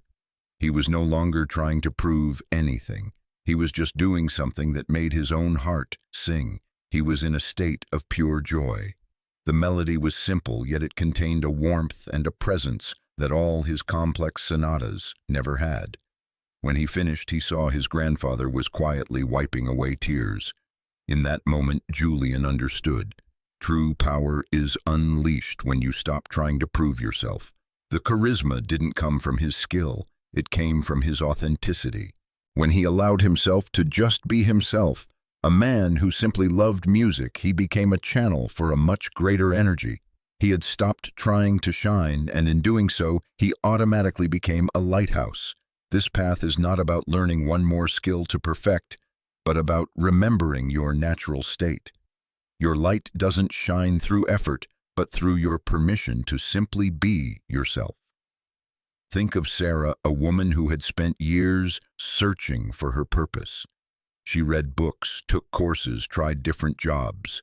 The search exhausted her because it came from the assumption that she was lacking something. Finally, she gave up the search. She decided that for 1 month she would stop trying to find her purpose. She would only do things that brought her simple, unjustified joy. She started baking bread, something she had always loved, but had dismissed as having no future. She spent hours in the library devouring books on ancient history just for the curiosity of it. She walked her dog in the park, not for exercise, but to enjoy the fresh air. And then the universe began to respond. A neighbor tasted her bread and insisted on placing a weekly order. A friend at the library, knowing of her knowledge, asked her to join an interesting research project. The local animal shelter, seeing the love she had for her dog, invited her to be a volunteer. Her purpose wasn't found through a grand plan. It revealed itself naturally from the very actions taken for pure joy. She became a lighthouse for her community, not by trying to solve the world's problems, but by being a person who bakes good bread, loves books, and is kind to animals. Her radiance was a natural byproduct of her authenticity. When you live from your deepest truth, you automatically emit a frequency that others can feel. You don't need to talk about it, they simply feel it. The final practice following joy. This is the practice to integrate all that you have learned into daily life, a return to the ultimate simplicity and power. Ask the guiding question. Every morning, instead of asking, "What must I do today?" ask yourself a different question, one that comes from the soul. Today, what would make my heart sing? Make time for pure joy. Commit to spending at least 15 minutes each day doing something for no other purpose or outcome than the fact that it brings you true, unjustified joy. It could be listening to a favorite piece of music and truly immersing yourself in it. It could be tending to a plant. It could be doodling in a notebook. It could be playing with a child or a pet. Release judgment. While doing this activity consciously, let go of all thoughts of productivity or wasting time. Simply be fully present in that moment of joy, allowing it to fill you. Feel the frequency. Pay attention to how you feel during and after that activity. That feeling of lightness, happiness, wholeness. That is the frequency of authenticity, of alignment with Source. That is your most attractive state of being. The final goal of this journey is not to become a master of universal laws. The final goal is to forget all the laws and simply return to joy, because in that state of genuine delight, you are sending the most powerful message, and you automatically align with the highest frequency of existence. You don't need to do anything more. You just need to be you. Chapter 26. The Guardian of the Flame. Maria was a talented artist, and she was doing all the right things. She meditated each morning. She wrote down her goals. She practiced gratitude. She tried to keep her frequency high so she could create and attract opportunities in her art career, but she always felt exhausted. Her inspiration was drying up. Ideas would come weekly and then vanish. She was like a person trying to fill a leaking vessel, and her vessel was indeed leaking. The leak's name was Jessica.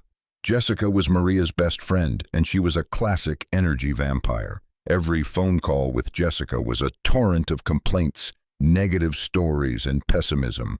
Worse still, Jessica always subtly belittled Maria's artistic dreams. "Oh, an artist. That must be a tough way to make a living," she would often say with a smile she mistook for concern. After every conversation with Jessica, Maria felt her energy plummet. Her enthusiasm was replaced by doubt. Her joy was clouded by fatigue. She told herself she was being a good friend, that she needed to be there to listen. But she didn't realize that this energy leak was a spiritual disaster. It was sabotaging all the inner work she had striven to build. Your frequency is a sacred flame that must be protected. Your energy is the currency of creation. The law of source cannot flow through a leaking vessel. Maria's awakening came one afternoon. After an hour-long call with Jessica, she felt so depleted she couldn't even lift a paintbrush. She sat motionless in her studio, and for the first time she saw the connection clearly. The very energy she needed to create was being siphoned off daily by her best friend. She realized that her most important task was not to be a good friend at all costs. Her most important task was to be the guardian of her own flame. Protecting her energy wasn't selfish. It was the prerequisite for her to survive and offer her gifts to the world. With a determination that came from a deep place, Maria took action. She didn't confront, she didn't argue. She simply sealed the leak. She stopped answering Jessica's calls. She replied to texts with brief, polite, but distant messages. She created a firm and impenetrable energy boundary. The first few days were filled with a little guilt, but filling that space was a stunning increase in energy. No longer being drained, her mind became clear. Creative inspiration began to return. For the first time in months, she felt her vessel being filled. And the universe immediately responded to this declaration of self-worth. A gallery she had contacted long ago suddenly called her back. An unexpected opportunity appeared. By sealing the leak, she finally had enough creative capital for the universe to invest in. Think of Daniel, a writer with a habit of scrolling social media and negative news for hours each day. He told himself it was a way to connect and relax, but in reality the habit was flooding his mind with fear, comparison, and anger. It was a huge leak that drained his mental energy. It was only when he decisively cut the habit, deleting the apps from his phone, that he regained the focus and energy needed to finish his novel. Guard your flame as if your personal universe depends on it, because it does. Exercise sealing the leaks. This is a practice of decisive action. It requires ruthless honesty and courage. This is an act of sacred self-preservation. The honest energy audit. Take a piece of paper and a pen. Sit down where you will not be disturbed. Ask yourself the following question and write down the answer without mercy. What a person, a habit, an environment, or a belief is draining my life force the most? Do not rationalize. Do not make excuses. Write down the name or the habit. Look at it squarely. Make a non-negotiable decision. Look at what you have written. Understand that this is not a minor annoyance. This is a serious crack in your spiritual vessel, and it will sink all your dreams if it is not dealt with. Now make a non-negotiable decision that you will no longer tolerate this leak. Take immediate decisive action. This is not the time for planning or hesitation. Within the next 24 hours, take one clear, decisive action to begin the process of sealing this leak. If it is a person, take an action to create distance. Block the number, unfollow them on social media, or compose a final text to set a firm boundary. I need some space for myself for a while and won't be able to be in touch. I wish you all the best. If it is a habit like watching too much TV, unplug the TV and put it in storage for a week. Delete the addictive app from your phone. If it is an environment like a toxic job, take the first irreversible step to leave. Update your resume and send it to at least one place. The Guardian's Declaration. Immediately after taking action, stand up straight, place a hand on your heart, and say out loud, with all your power and conviction, I am the guardian of my frequency. My energy is sacred. I no longer allow anything to diminish my light. As of today, I am a whole vessel. Feel the power, the self-respect, and the life force returning to you. You have just performed the most important act of self-love. Your flame is now protected. Chapter 27. The Sermon of Presence. After all the journeys, the lessons, the excavations, and the declarations, we arrive at the final truth, one that is not meant to be learned but to be lived. Eleanor was an elderly librarian at a university. She was not a spiritual master, didn't write books, and held no workshops. Most of her day was spent arranging books on shelves, stamping due dates, and smiling kindly at the students. But the students all felt it. During the stress of exam season, when their minds were spinning with pressure and anxiety, they would find themselves unconsciously drawn to the quiet reading corner near Eleanor's desk. They didn't come to talk to her. They just sat there within the radius of her presence and noticed that their own minds grew calmer. They could focus. The answers they had struggled to find in textbooks seemed to come to them more easily. Eleanor wasn't doing anything. She wasn't trying to send positive energy or heal anyone. She was simply present. She abided in a state of silent knowing, a peace that had been tempered over many years of life and contemplation. And that inner state of hers radiated out naturally like the warmth from a fire, creating a field of order and harmony. You become a living mirror. When you fully embody the law, your presence becomes a living mirror. When the students looked upon Eleanor's peace, they weren't seeing her. They were remembering the peace that already existed within themselves. Her sermon had no words. Her sermon was her presence. Think of a street musician playing a wooden flute on a noisy street corner. He doesn't play lively tunes to attract attention. He just closes his eyes and plays the simple, serene melodies that come from his heart. He is not performing. He is simply becoming the music. A strange thing happens. The hurried crowd seem to part and flow more gently around him. A stressed businessman might unconsciously relax his shoulders as he passes by. A crying child might fall silent for a moment to listen. He did not fight the chaos of the city. He simply held his frequency, and the chaos had to respect that space. He had become an invisible lighthouse. This state cannot be performed. It is the natural result after you have completely let go of all effort, all desire to convince or change others. It arises when you have nothing left to prove. Your final responsibility after all you have learned is no longer to seek or to act. It is to simply embody what you know. Those who are ready, those who are searching for the exact frequency you are radiating, will automatically be drawn to you by an invisible force, just as the students found their way to Eleanor's desk, or the passers-by found a moment of peace beside the musician. You don't need to do anything for them. Your presence is enough. The final practice, abiding in the everyday. This is not an exercise to achieve anything, but a way of living, an acknowledgement of where you have arrived. Choose your space. Go to a public space. It could be a coffee shop, a park bench, an airport lounge, or a corner in a library. Release all purpose. Sit down. Your task this time is not to meditate, not to observe others, not to send out positive energy. Consciously release all purpose, all mental agendas. Simply be, breathe naturally. Abide in the knowing you have cultivated throughout this journey. Know that you are whole. Know that you are connected. Know that everything fundamentally is okay. Don't try to feel it, simply acknowledge it as a foundational truth, just as you know gravity is holding you in your seat.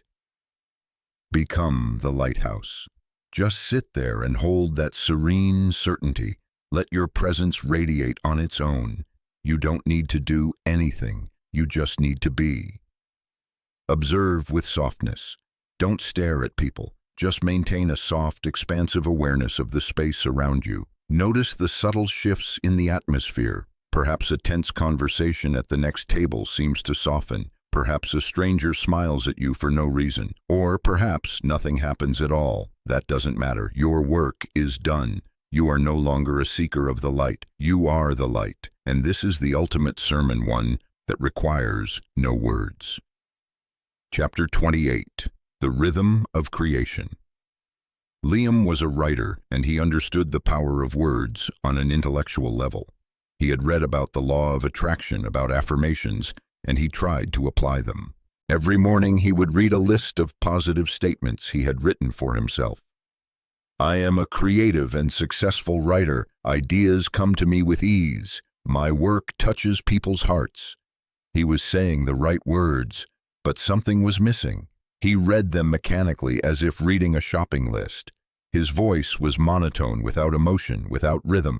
He was focused entirely on the meaning of the words, not realizing that every word has a spiritual architecture, a vibrational blueprint. He was trying to build a magnificent temple with flimsy materials. As a result, nothing changed. He still felt stuck. His affirmations became hollow shells because they lacked life, they lacked vibration. The law of source responds not only to what you say, but to how you say it. Liam's shift came from an unexpected place, a poetry reading. He sat in the crowd and listened to a female poet read her work. He wasn't just captivated by the meaning of the poems. He was mesmerized by the way she read them. There were pauses filled with weight. There was a rising and falling cadence. There was a reverence in every syllable. He didn't just understand the poem, he felt it vibrating in his chest.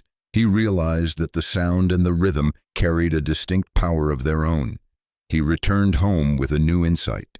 He looked at his affirmation, I am a creative and successful writer. This time he didn't just read it, he decided to speak it like a poet. He experimented. He said it very slowly, with a stately gravitas. He said it with a steady beat, like a deep, resonant drum. He found a rhythm, a tone of voice that made him feel powerful and grounded from within. When he spoke the sentence with an intentional rhythm and reverence, something magical happened. The words were no longer abstract concepts. They became a physical vibration, a current of energy that ran down his spine. He felt charged with energy and inspiration. His creative block dissolved. He had learned that how he spoke to himself was just as important as what he said.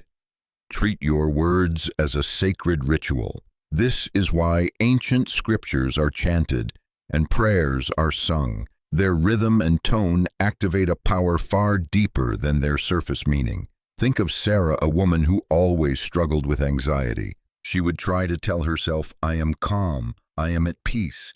But she would say those words in a tense and hurried voice, which only amplified her anxiety. Her words and her vibration were in complete contradiction. Then she attended a sound therapy session, and for the first time experienced the power of chanting. She felt how the low, long, rhythmic tone soothed her nervous system in a way that no logical self-talk ever could. She went home and created her own chant, just one-word piece. But she didn't just say it. She found a slow rhythm, like a relaxing heartbeat. She would inhale, and on the exhale she would drawl the word out, peace, peace.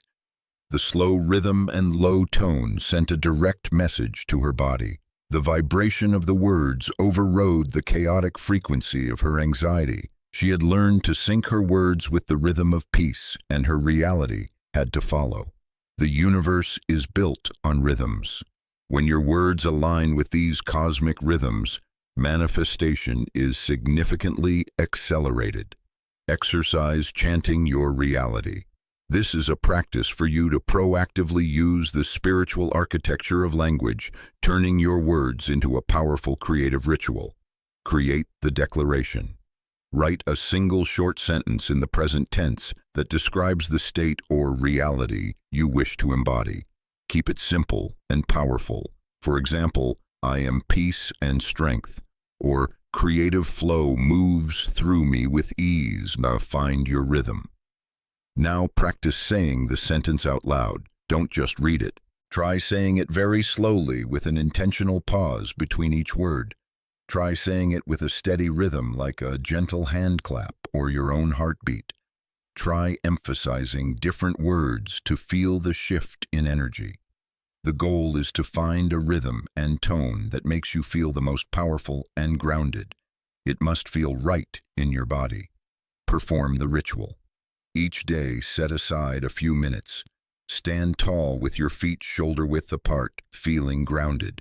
Breathe deeply and begin to chant your declaration with the rhythm you have chosen. Repeat it 3, 5, or 9 times, a number that feels significant to you. Feel the vibration. As you speak, focus on the physical sensation of the vibration. Feel it in your chest, your throat, your jaw. Imagine the words are not just sounds, but energy ripples being sent out from you, restructuring the space around you according to their blueprint. Abide in the resonance. After you finish, be silent for a moment. Feel the resonance of those words still vibrating within and around you. You have just performed an ancient creative ritual, syncing your being with the rhythm of the universe and sending an unmistakable directive to reality. Chapter 29. Returning home to yourself. The traveler had walked a very long road. He had learned to listen to the stillness, to face the gatekeepers, and to speak with the universe in the language of signs. He had practiced creating reality with his words, with his frequency, with the alignment of his will. He had attained peace, clarity, and a level of mastery he never thought possible. But even at the peak of his understanding, there remained a subtle feeling, a whisper, that there was still one final step to take, one final secret to be unveiled. He was still a seeker, and the source still seemed to be something outside of himself, very close, yet still separate. One afternoon, he sat by the ocean's edge, not meditating, not practicing, just simply sitting. He watched the waves. He saw a wave rise up from the heart of the ocean, taking on a unique form, cresting to its highest point, and then gently dissolving, returning to the vastness of the sea. It came from the ocean, it was the ocean, and it returned to the ocean. It was never truly separate. And in that moment, the final veil dissolved. He saw with a clarity that shook his very soul. He was not a traveler trying to find his way to the source. He was not a drop of water trying to merge with the ocean. He was the wave. He was the ocean itself, expressing itself in a unique and temporary form. The entire search, the entire journey, all the lessons, the trials, the pains, and the joys were all just a dream. The ocean was dreaming of itself. It had imagined separation only so it could experience the joy of returning home. The final veil is the illusion of separation. The law of source is not an external power for you to acquire. It is your very essence. Source does not flow through you. You are source in expression. The seeker and the sought are one. Realizing this, the traveler began to laugh. A laugh of liberation, of relief, of a beautiful cosmic joke. He had traveled the world to find a treasure he had been carrying with him all along. All the laws we have explored. The law of attraction, manifestation, the power of words, are not tools for you to learn to use. They are simply descriptions of how your own divine nature naturally operates. A wave doesn't need to learn the law of the tides. It is the tide. Think of an old woman, Clara, sitting peacefully on her porch. A young neighbor full of spiritual aspiration comes to ask her, "Clara, what is your secret? What affirmations do you use? What is your practice to attain such peace?" The old woman smiles kindly and points to a blooming rose bush. "You see," she says, "does a rose need to affirm that it is red? Does it need to practice radiating its fragrance? No. It simply is a rose, and in that very isness, its redness and its fragrance are effortlessly expressed. So it is with us. When I was young," she continues, "I said, I want to be at peace. Then I learned more and I said, I am peace. Now that I am old, I don't need to say anything at all. I simply am. When you say, I am, that is the universe speaking of itself through you. Your creative power reaches its peak when you realize there is no difference between you and creation. When you speak, it is creation speaking. When you act, it is the universe acting. Your journey has come to an end. But it is not an ending, but a true beginning. The beginning of living not from a place of seeking, but from the place of having already found. The final practice, a whisper of remembrance. This is not a practice to achieve anything. This is a ritual of return, a reminder of the truth that was always there. Return to stillness. Find a quiet space where you will not be disturbed. This is your most sacred moment. Release the seeker. Close your eyes. Gently let go of all titles. Student, practitioner, spiritual seeker. Release all effort to attain any state. The whisper of truth. Take a deep breath. As you exhale, whisper not to convince your mind, but to awaken the memory in every cell of your body. The following words, I and the source are one man. Feel, don't think. Repeat the whisper a few more times very slowly, like a lullaby. Each time let it sink deeper. Do not analyze its meaning. Feel its truth. Feel the warmth, the relief, the infinite peace of returning home to yourself. Abide after the final whisper. Just sit in the silence. There is nothing left to do. There is nowhere left to go. You are home. This is the end of the seeking and the beginning of simply radiantly and eternally being. Chapter 30. I am the law. You've come a long way. You've learned how to listen to silence, how to face the gatekeepers, how to speak to the universe in the language of signs. You've practiced shaping reality through words, through frequency, through the union of intention and will. You've gathered tools, techniques, and revelations, and yet all of that has brought you to one single place, a quiet, empty room.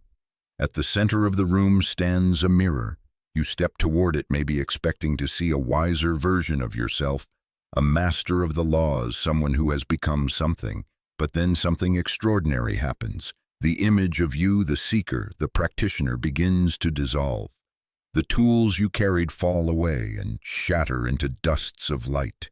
The map of your journey catches fire and disappears into ash.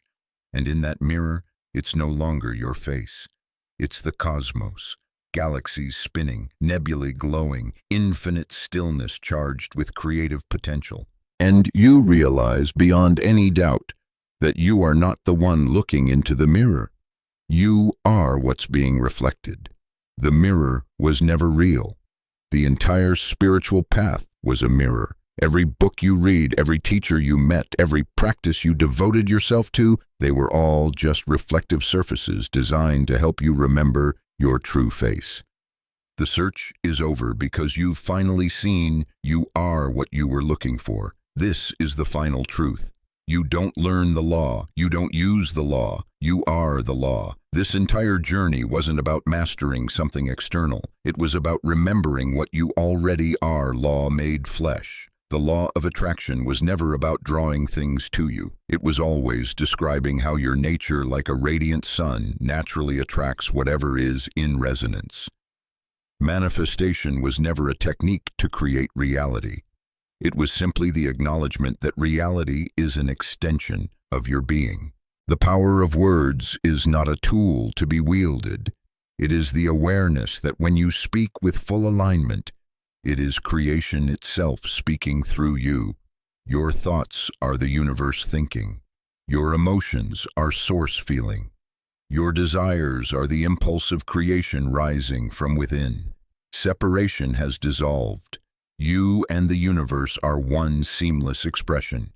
You've come home. Final practice, living the truth. I am the law. This is not a practice to do. It is an embodiment to be. Final declaration. Take a small piece of paper or a smooth, flat stone. With reverence and deep awareness, write just 3 words. I am the law. Carry the secret. Don't tape it to your wall. Don't read it every morning like an affirmation. Fold it gently and tuck it into your wallet, your coat pocket, somewhere close to your body. This isn't a reminder for the mind. It is a sacred embodiment of the highest truth you've come to realize. It is a holy secret between you and you. The silent integration. Do nothing more, just know that it's there. And in quiet moments when sipping tea, watching the sky, or drifting into sleep, simply become aware of its presence. Let the truth, I am the law, quietly sink into your breath, your bones, your blood, until the one carrying the paper and the truth written upon it are no longer separate. Awakening. Awakening is not some dramatic event in the future. It's the steady, quiet realization that you were never asleep. It's the state where you no longer practice the laws because you've recognized you are what's moving them. It's the peace that comes from knowing there is nothing left to seek. This book, like all books, can now be closed. The finger has finished pointing to the moon. Don't stare at the finger anymore. Look up and recognize that you are not the one looking at the light. You are the light itself.